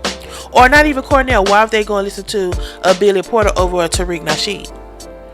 Because Tariq Nasheed is talking that pro-black stuff. But aren't they black people? It don't matter. Aren't they tired of the rat race? It don't matter. That's why I keep saying we as black Americans, we're stagnant. Yeah, I agree. We're like that hamster in the wheel. I agree. We might move a little bit, but then we get taken back 2 steps. And that brings me back to my other point right here. I mean, I use Billy Porter and Lil Nas X, but the same goes with women. It used to be people would prop up Sister Harriet Tubman for freeing all those slaves back in the day. And so they would also prop up Sister Ida B. Wells, who did amazing things when she was alive. Now they're propping up Suki Hana. That still bothers me. I just don't understand what that sister motive was. I'm thinking you have an opportunity to go to a whole nother international world. And all you want to do is get your booty ate? Exactly. And speaking of booties, he got Sexy Red out there talking about how brown her booty hole is. Yeah. And how pink her coochie lips are. Don't nobody care. But like that old saying, sex sell. Look at Kim Kardashian. Yeah, you got a point there. But still. She's a oh Lord forgive me. She's a billionaire because she laid on her back and let Ray J do whatever he wanted to do to her. And somehow the tape got leaked. And now this woman is a billionaire. That tape didn't get leaked. And she's going to law school and she's trying to help get people out of jail and all this. But she's a billionaire. And how she got started, she didn't go to nobody college. She ain't do no foot race. She ain't been trying to speak on behalf of nobody because she laid on her back. Yeah. That's the culture that we live in. That's the world we're living in. Just like Trump. Trump was born into money, have not been to nobody political, nothing school, but he has became the president of one of the most powerful countries in the world. Well, that's what we living in. And that's what I was getting at with those examples. That's what I was getting at with those examples right there. But it's just not black people who's voting him into office. I know that. So it's just, I don't think that. I see what you're saying about black people, which is true. I think it's so disgusting. And like I said, if you go to a children these days, they can quote every song that comes on the radio. But if you ask them to sing the black national anthem, they like, would know not one word it is of a black one. We got a black one. Yeah, they don't even know. They would know not one word of it. Or worse than that, you show them a picture of Harriet Tubman. You know who this is? No. Your grandmama? Is that your grandmama? Yeah. No. Show them a picture of hell. Show them a picture of Angela Davis, who's still alive, by the way. They would know who she was. I got a text the other day from a childhood friend, and he was showing that his school is about to start, so they did their little summer vacation tour, and he took her to the actual store where George Floyd died. And in that store, they got a statue, kind of like, of him. Right. And they took pictures with it. I said, well, did you explain? He said, yeah, I explained to her everything that happened. Good. I said, I am so proud of you, first of all, as a black man. Yeah. And she's a female, your daughter. And you felt compelled to explain to her and take her to the actual site. Y'all could have went to Disney World. Yep. Or Miami, like everybody do. Yep. But you took her to the actual store where this man lost his life, and you explained to her what happened in detail. I thought that was phenomenal. Of course. Phenomenal. Like I said, we need to start teaching our own. I, But then, like I said, what you do? I mean, I know a lot of us got to get out here and get this grind. We got to make this money. We got to survive. We got to take care of our families. But I mean, some of us do work 24/7, but there got to be some downtime where you have to sit down with your family. Like, look, let's talk. I agree. Let's talk about what it used to be and where we possibly could go. Oh man, yeah. You know what I'm saying? Right. I don't think enough of us do that. I can start I right agree. here in my own little family I across agree. the bridge. I agree. They could, but I don't think they do because their actions. But who am I to judge? There you go. Now, should I blame myself? Because here I am calling myself woke. You know, I try to keep it what's going on in the world. Right. Should I judge myself and fault myself for not talking to them? No. Because that is my family. I agree. So I understand what you're saying, but like I said, what do we do? What can we do to make sure that the state of Black America is hinging on the same factor as other races? Because I remember back in the day when I was in high school, this is no fault to any race, but this is just my observation. When Mexican people started getting on the map, they used to drive the most raggedest cars. They used to live in the most colorfulest houses and have about 1,000 family members in one house. And all them pay bills. Now they drive top-notch cars, they got top-notch positions, and they have some of the most beautifulest homes in some of the upper echelon suburbs. You know what that's And called? where are we still here in the south side, doing pretty much the same thing as our ancestors. You know what that's called? You know what that's called? Progress. It's called being on code. That's called being on code. So how did they come over? You know, we've been here. They came over here and made it for themselves. We've been here and we still can't seem to make it for ourselves. We'll rather rob each other. Well, that's only a certain few. That's not a lot of them. You know, for the most part, Black people do work. For the most part. Some. I mean, most of us do. I say most. I'm gonna say some. No, I say most. For the last couple of times here on the news, every time you see somebody still in the bus, still in the U-Haul, busting in places, getting purses, busting in places, getting wigs. They been what color? Black people. Okay, thank you. But I'm not gonna say that. Yeah, I agree with you on that. And that's very embarrassing. That's very embarrassing. That is very embarrassing. And I'm not going to sit up here and say we got to do better, because I'm not going to chalk that up to I'm not going to say that that's Black culture, because that's not Black culture. That's dusty culture. They're dusty as hell. You know. But for the most part, Black people would prefer to work. I mean, you got some people out there that don't want to, and those are the ones that overshadow the ones that do want to work. And you know, and it make us all look bad. And see, and that's the one thing that a lot of Black people don't understand. If one of y'all do something, we all do. And that's collectively. sad. And that's because that's the way white folks see it. Oh, look at them niggas right there. Look at them niggas breaking into the store right there. They I told you lump them us all niggas ain't no together. good. Exactly my point. That's and then my when whole they point. do something, it's individualized. How Yeah. is it individualized for y'all? Oh, come on, But say then it again. we lumped all together. There you go. That's exactly it. That's my whole Like point. when that little incident happened with Suki, I hate to keep bringing her name, but this is the latest thing that happened. When she went and did all that, it's gonna be like, the Brits gonna look at the black, but they already look at Black women as crazy because of Meghan Markle. What? How is she Black? So how can you relate Meghan Markle to Sukiana? That's a good question. They already look at us crazy. They really ain't gonna look like because of Meghan. What? I said, oh my God. They just lump us all together. Yeah. Hey, I can stay here and get my booty ate. Why I gotta go across the pond? Yeah. You know what I'm saying? So that's what I'm saying. We do one little thing, or somebody do one little thing, and it's like the whole race is just Yep. tarnished. Yeah. And that's not fair. I agree. But that's how that's how those people, by those people I mean white people, that's how they do. It's just not That's them. what they do. Chinese food, go into a Chinese store, you gonna get followed like I know that. baby. Oh, I know that.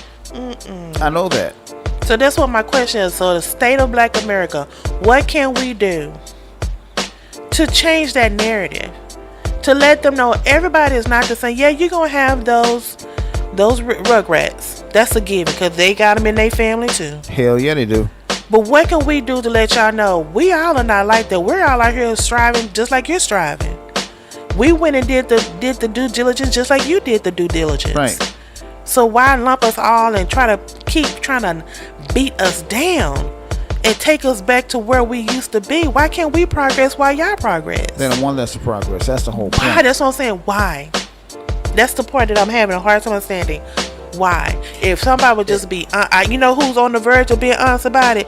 That's the Clantis. In his own little way, the Clantis is telling y'all what they thinking. Of course. Cause he's just not thinking about himself. There are others who wholeheartedly he's saying relate to his rhetoric. He's saying what a lot of people are afraid exactly. to say. I agree with you on that. I mean, we said Trump, and he's one of he was saying what a lot of people are afraid to say. That's what I'm saying. Then the Clantis is one of Trump's biggest homeboys. Of course. So I'm pretty sure he's not the only one. There are several others. Yeah. So they're trying to tell us: are we listening though? Well, are we preparing? I've always said people. I've always told people. 3 kinds of people tell the truth. 3 kinds of people.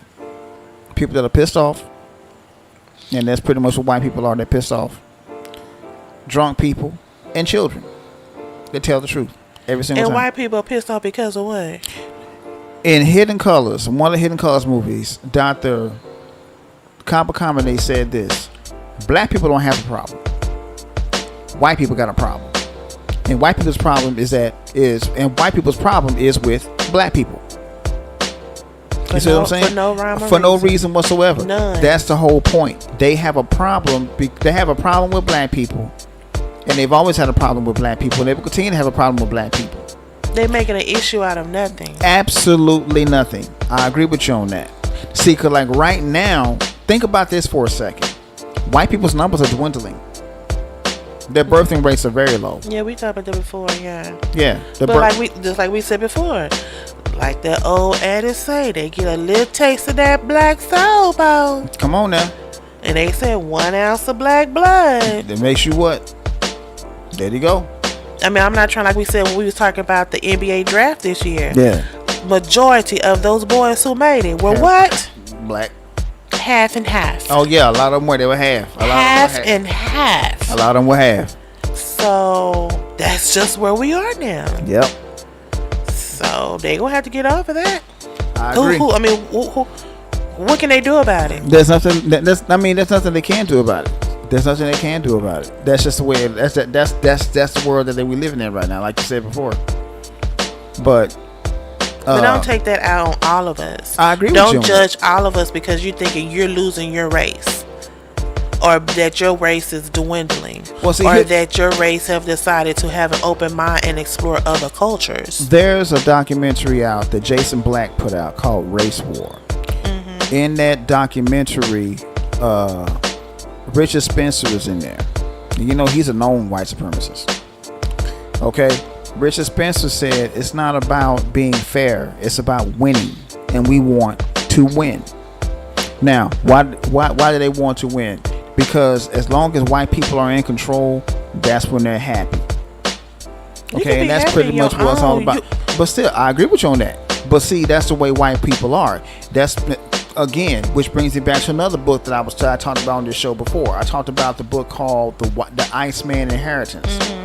By Michael Bradley. Mm-hmm. That's how white people think. They have a divide and conquer mentality. They have to conquer and control everything. Okay. Now, whenever white people went to the shores of Africa, the black people that were there shared everything with them. Mm-hmm. Okay. Now was that our fault? Or that's just our makeup. That's just our makeup, right? By nature, black people are benevolent people. We always have been. Mm-hmm. Okay. Now, do we regret doing that? Because how we got treated in the end? A lot of people are. Okay, but like I said, black people for the most part are very benevolent. Yeah. Now, what's the opposite of benevolence? Maleficence. Mm-hmm. Okay, which means you'll do anything and everything to everybody to get what you want, and that's exactly what they did to black people. and every other people that they came into contact with. Think about that for a second. Name one place in this world that a white person's ever gone and created peace and harmony. I'll wait. Iowa. I'll wait. They own Iowa. No, they fight amongst themselves more than anybody else. Think about this. You're right. All throughout Europe, Europe has been war torn for centuries. Ever since day one. Okay? And that's what I don't understand. How can y'all bomb against each other, help each other rebuild, and bombing again? That makes no sense. It's all about them taking what somebody else has so they can control it. It's all about control. Why can't y'all just build it up together and make it greater and greater every year? They could do that, but that's too much like right. That's how they think. Now how does all this tie into the state of Black America? I'll tell you. The state of Black America is in turmoil because of racism, which is white supremacy. That's the reason why. Always has been. Now, I will tell people in a minute. There are people out there that listen to this show right now that's probably saying, "Oh, well, Reggie O is putting everything in black and white." No, I'm not putting everything in black and white because it's always been in black and white. That's just the way it is. You know, racism this country was founded upon the principles of racism, and the principles of racism are very, very strong. Now, it's more blatant now than it has been in the past 30, 40 years. But it's always been there. Yeah. And just like I said, they used to keep it under like in the house or in a barn or something. Not anymore. Or how they like little secret meetings. Now they just walk around in the office. Just for real. They'll call you in the grocery stores. Thank you. On the street. There you go. They'll call you niggas to look at you. How many times have we seen reports of black people kicking white folks' ass for calling them a nigga? It's like, aren't y'all tired of that though? Aren't y'all tired of getting knocked upside the head? Cause you feel like you can have your freedom of speech and call somebody out their name. Which I agree with you on that. You should be able to say whatever the hell you want to say. But if somebody doesn't like it and they knock your ass the fuck out, expect that. Watch your mouth. Watch your mouth. Because like I said, they know what's an epithet that's negative. They're exactly. Not dumb. They're not stupid. They're exactly. not stupid. They're not stupid so at all. They still trying to hurt you by saying that. Right. They're not stupid at all. But anyway, that's the state of Black America, man. You know, it's rooted in racism, and it's been destroyed by racism, and we're not, and they're not helping it anybody. And if we're looking for them to stop it, it's not going to happen. And the way what's out here in the culture as of today, August 6, 2023, it's not getting no better. Right. And this election right here is going to be so important because if some of these people who running now get in there, we going back yonder with gasoline draws on. Let me say this real quick. Since you brought up the election, I'm glad you did. With the election now, more and more black people are on code, and I say that for a simple fact that the Democratic Party is in trouble. Yeah. Because a lot of black people, they're getting on code and they're like, wait a minute. Democrats have been saying this, that, and the third to us, and not making good on their promises. So what are we going to do? I tell you what, we ain't going to vote. You want my vote? Give me something in return for my vote. Yeah, I saw this study the other day where a lot of even Biden thought, he'll get back in there for a second term because of the black male vote. No. Now the black male votes think about voting for Trump. Not necessarily. Or either vote for Republican or not voting at all. Right, yeah. Exactly. Most of them are going. The majority of them are going to not vote at all. So he gonna get a real wake up call. No doubt about it. If he waiting on that to get him over like last year. Like I said. Not last year, but like I said, black people are getting sick and tired of being sick and tired. No, we getting sick and tired of getting lied to. Like I said, sick and tired of being sick and tired. Kamala. Yeah, being lied to. Yeah, like I said, sick and tired of being sick and tired, and we're sick of the benign neglect. Because that's been going on since the 40s. The only time you see a white political official is whenever it's time to whenever they want their black vote. Right. Election time. They'll flood the black churches. They will flood the black churches and say, "Vote for me. This is what I do for you." Well, I appreciate us waking up, don't you? It's about time. I appreciate taking these blinders. I'm like, you know what? I don't see myself progressing at all. There you go. I'm doing my due diligence. I'm honoring my ancestors by going to vote. These people are lying to me. I can sense they lying to me, but I want to give them the benefit of the doubt. And then again, I'm going nowhere. I dig it. I dig it wholeheartedly. Well, just like I said before in previous podcasts, I would never tell anybody not to vote. Absolutely, I would never tell anybody that. If you think that this person is going to do what's best for not just you, but for black people in general, vote for that person. But don't vote just to be voting. That's the dumbest thing in the world. I'm sorry. Me and my family go get together and vote. Do you know who's on the ticket? No, a lot of them don't. You did your research on the ticket. They never do. Do your research, people. But they'll tell you one thing and have a whole nother agenda just waiting on the wings when they get in office. They always do. Which is sick. Sick. But hey, I know they gotta do what they gotta do and gotta make promises that they know damn well they can't hold up. Because even Obama told, he said every promise that I made, I wanted to do. And I've seen a documentary where he tried to push every issue that he had promised during his campaign run. When I tell you, Congress knocked it down like they were hitting balls out the baseball park. But what can he do though? And I always thought, that his say was the final say. But boof me, it's not. It is not. Well, yeah. So. Yeah. But yeah, I would never tell nobody. Yes, if you feel like you want to vote and you have somebody in mind you want to vote for them. Vote for them, and man. We'll just see who got the most votes at the end. And speaking of voting, you got people out there saying that Cornel West not running Democrat is going to hurt the Trump election. No, it won't. I mean, not the Trump election, but the Biden election. I don't think so. I agree. I agree. He's running as an independent. Was it running as a libertarian? Something totally like off the radar. Because most is Republican, Democratic, Conservative. Right. I don't think he's doing any of those three. He's not. He's doing his own thing. Left wing, I think. Was it left wing, right wing, something not like that? Not necessarily. It's just something different. It's an independent party. Is what it is. Yeah. It's not a major one. Well, it's not a major party. It's an independent party because they have their own political views and their own political agenda. So I don't know how that'll hurt Biden at all. And I ain't mad at Dr. Cornel West for doing that. Well, like I said before, I think it's a good thing. I hate to judge, but I don't think he's gonna win the presidency. I agree with you on that. He's not gonna win, but it's gonna be a long time before they put another one of y'all in office. You ain't lying. And I know one that got some melanin in their skin. Because Obama could. What's that movie we watched? That Pass. He can pass. Yep. They ain't gonna let no Kunta Kinte up in there. Oh Lord, no. If they do, it was shock. It would shock the hell out of people, man. Because think about this: Dick Gregory ran for president and won. When was it? Years and years ago. Look this up. Dick Gregory ran for president and won. But here's the thing about it: they said there was something wrong with the voting polls, and so they took it away from him. Oh, I have never heard that story. Yeah, look it up. Ever. Look that up. I heard about Shirley Chisholm. Now Shirley Chisholm ran. She did run. She got close. She got real close. But I never heard nobody actually won. Yeah, Dick Gregory actually won. Wow. But they recalled it back because they said there was something wrong with the voting machines. That's kind of like Stacey. I think Stacey won that night. But then with Kim running back those 770,000 vote registrations, I think she would have took it. I really do. Yep. I think she would have been right now the governor of Georgia. Yeah, I agree.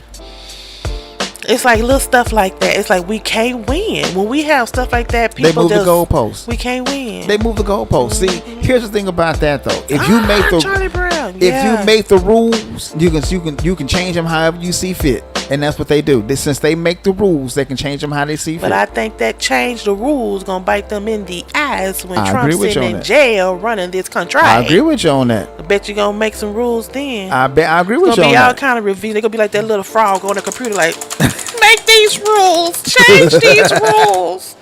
The man sitting Yeah, up I in agree jail with in an orange suit running the country. I Come agree with you, on. man. I agree with you 100%, babe. You're preaching to the choir over Little here. Wink and black man them and tell me, yeah, Trump, go ahead and make Lee wiggle and Yeah, exactly. let my girl come out here and she ain't got high stuff. She can just bring it in normally.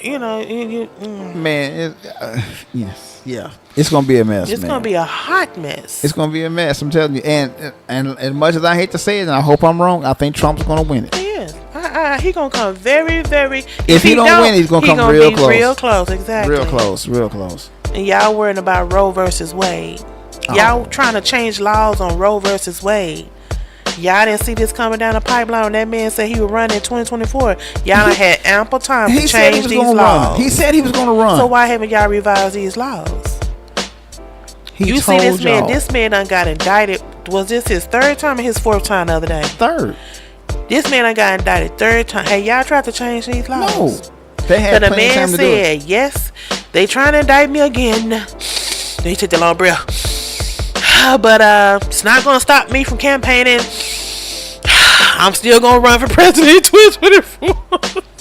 And he did. And he's And he running. is. And He's running. steady. He's running. He go to jail, get out, went to somebody's wedding, told the bride she was beautiful, and went right back on the campaign trail.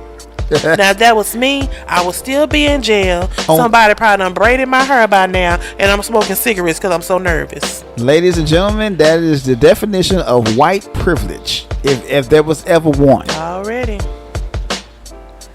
They don't take his picture because he has one of the most recognizable faces in the world. What?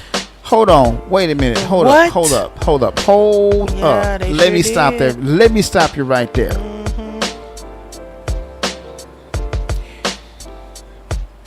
Who's the most popular person to ever live on this planet? Me. Nah, who? Michael Jackson. Oh, yeah. When he went to jail, they took it. Who is more recognizable than Michael Jackson? Baby, they took his when he went down there. When Michael Jackson turned himself in, his mugshot was all over the news. I would never forget that. Looking like a scared puppy. Yeah, they did. Yes, So they you mean you sure tell me? did. So you mean you tell me that Donald Trump is more popular than Michael Jackson? According to the people in Washington that he got indicted, yes. Where he turned himself in, yes. All right then. Yes. All right then. Okay. Okay. All right then. That's what the man said. All right then. No, I said he probably didn't even sit down. He probably walked in, went up to the line, took a picture. Did he even take a picture this time? Oh no, he didn't take. But they said his face. They probably put the little black stuff on his finger. That's it. Chatted a little bit. He walked right back out. He probably even go inside of a cell. He didn't. He didn't see. Donald Trump didn't see the inside of nobody's cell. You and me both know that. But you are on here on fraud charges. Fraud. Federal charges. Crimes against the government. And you get out the same day and go to a wedding, the next day go on the campaign trail. I get a traffic ticket. I'm going to be in there overnight. Oh yeah. Oh yeah, definitely. And again, this is the state of Black America. Yep. Our political leaders go to jail. John Lewis in there for a while. He got hit up in the head with a bright rock. In jail bleeding. Malcolm went to jail. They all have mugshots. Martin went to jail. Medgar Evers went to jail. Angela Davis went to jail. Eldridge Cleaver went to jail. Bobby Seale, Huey P. Newton. H. Rap Brown is still in jail. Stokely Carmichael went to jail. I think even Reverend Al, he done been in there a couple times, haven't he? Did Reverend Al go to jail? Jesse Jackson, have they been to poor? They probably have.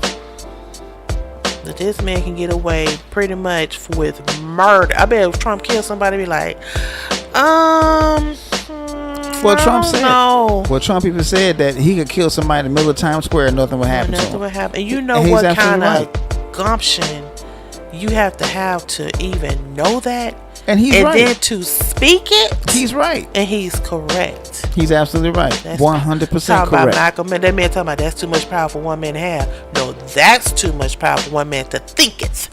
And he's so right about it. He's absolutely right. Nobody was they would not prosecute him at all. But black people, you can't even think to be like, we heard you thinking about killing somebody. Come on, let's go. Let's go. You thought about it. I was just thinking about it. I ain't even do nothing. You going down. Yep, that's it. Well, I pray that we as Black America, they always tell us to be woke or do our due diligence or I want us to stop. I wish we would just wake up, like that song, Wake Up Everybody, you know, that song.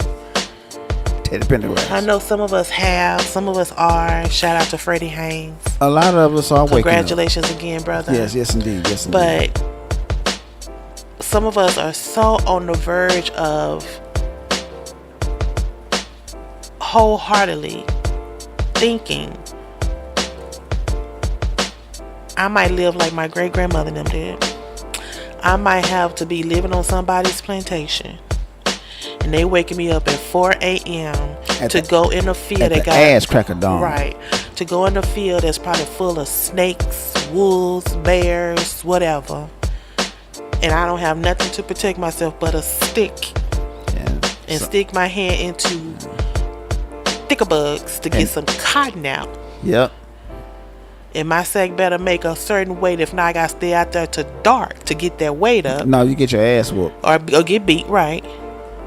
And then go home, barely have no time to do anything. I gotta get right back up because it's almost 4 a.m. Yep. Oh my God. I don't know.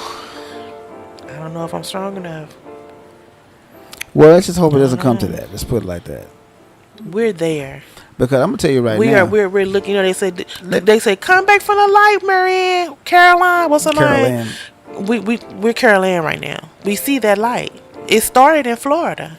Man, it trickled down to Alabama, Texas. Now it's Texas.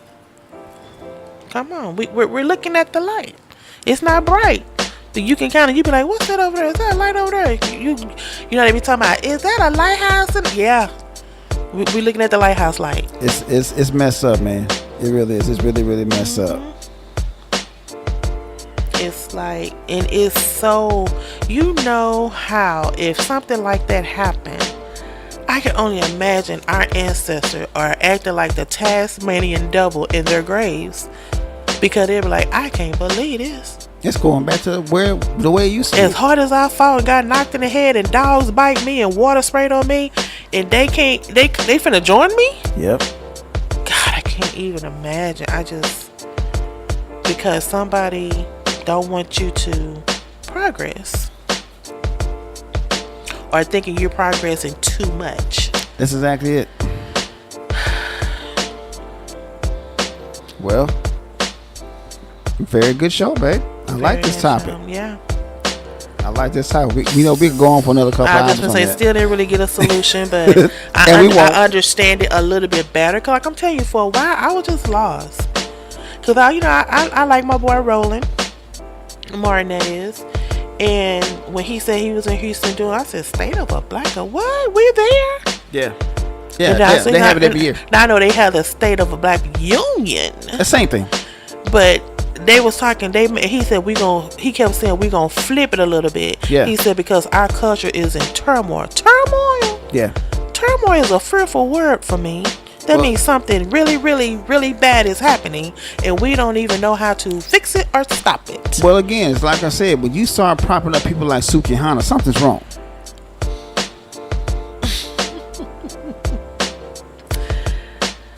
That is a problem.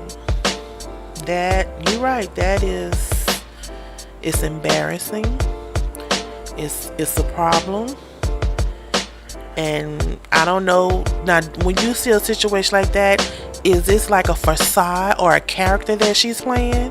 Or have our school system failed this child?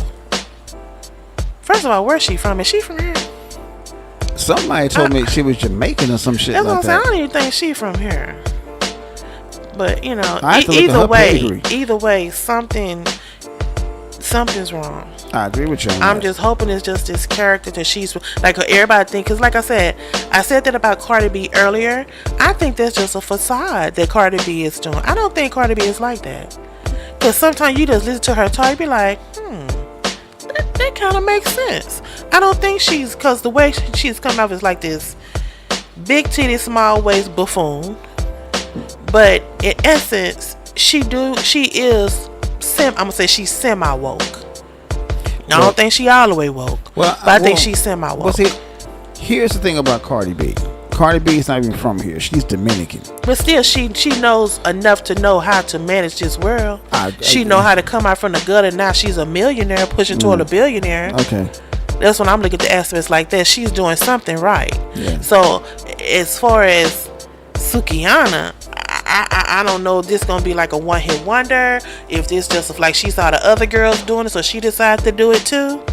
Cause all of them to me, like I know we talked about this before, but I'm gonna say it again since this is the 50th year of hip hop. Shout out. No doubt. Hopefully I come see you soon, LL. She will. If somebody get the tickets. Yeah. Next week. Yeah, punk ass. We don't have no one doing conscious rap like Queen Latifah. Well, or your what's the one that wore the two what's her name? She's still kind of relevant today. Lady Rage. No, the other one, the dark skin one, kind of got the little lisp when she talks. God, what's her name? It'll come to me later. They do conscious rap. Yeah. You know, they make you think. They're like they're talking about women, but they're not talking about women body parts. Or what they coochie can do to your dingaling, and they can twirl around on it. They're not talking like that. They're bigging up women. Here's the deal.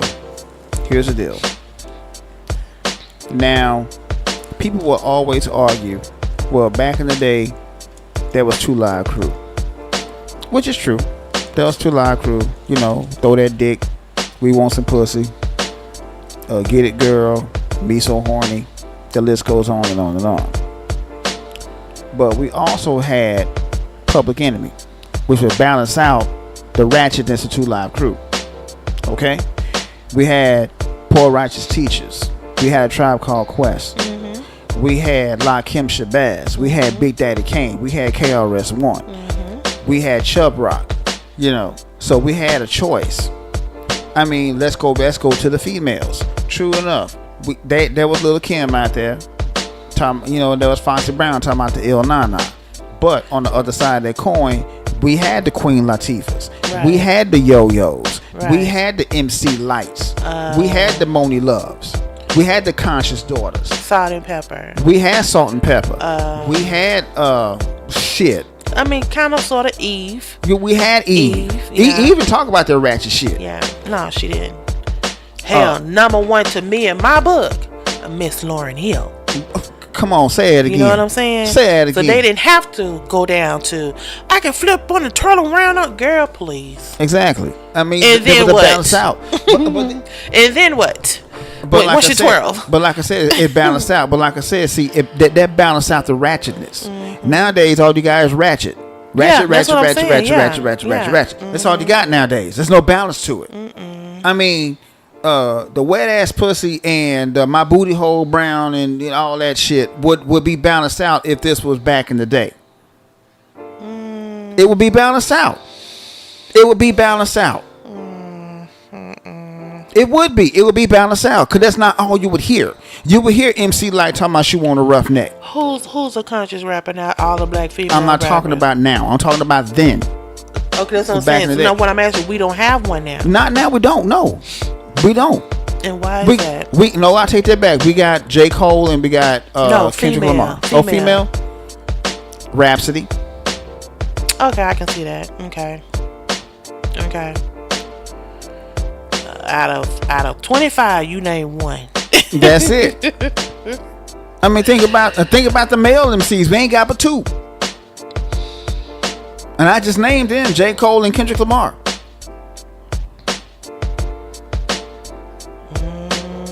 I saw this Twitter post that this one chick had when Kendrick Lamar dropped his new album, and that album was fire too. It still is. It's hot.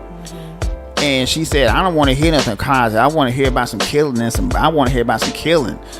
She said that in her Twitter feed, and she was serious about that. She don't want to hear nothing positive. She don't want to hear about no brothers getting together and doing something positive. She want to hear about killing. Well, a lot of them think like that, so what can you do? Yeah, okay.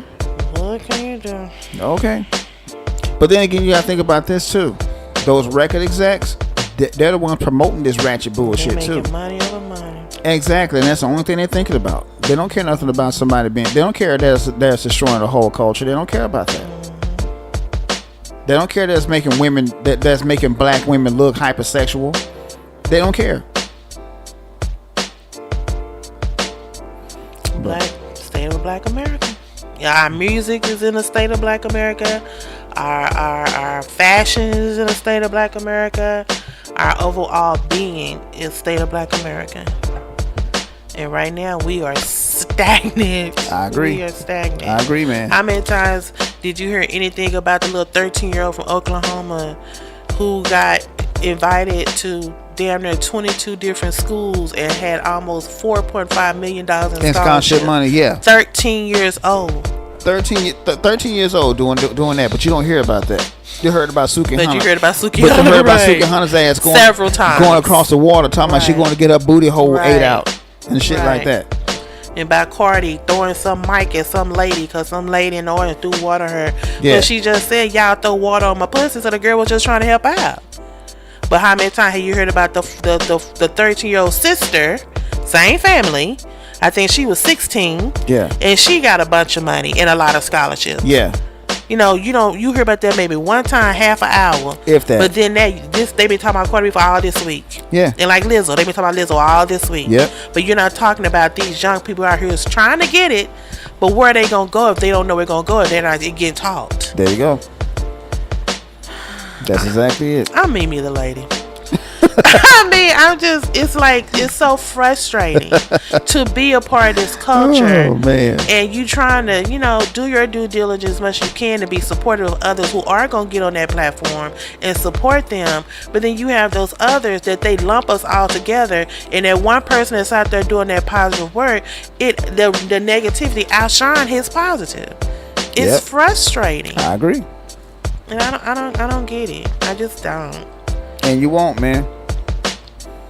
But anyway, let's go ahead and end this, baby. Yes. Yeah, I gotta go and grab. Don't the wife's forget to booty again. subscribe. Yeah. The Yes. notification button. All that Tell a stuff. friend. Tell a friend. Yeah, do if all there's that. a topic you would like us to talk about, please email us. Yeah. Melanated@yahoo.com. And we're not being negative. We are a true FBA. That's why we No do doubt. this podcast.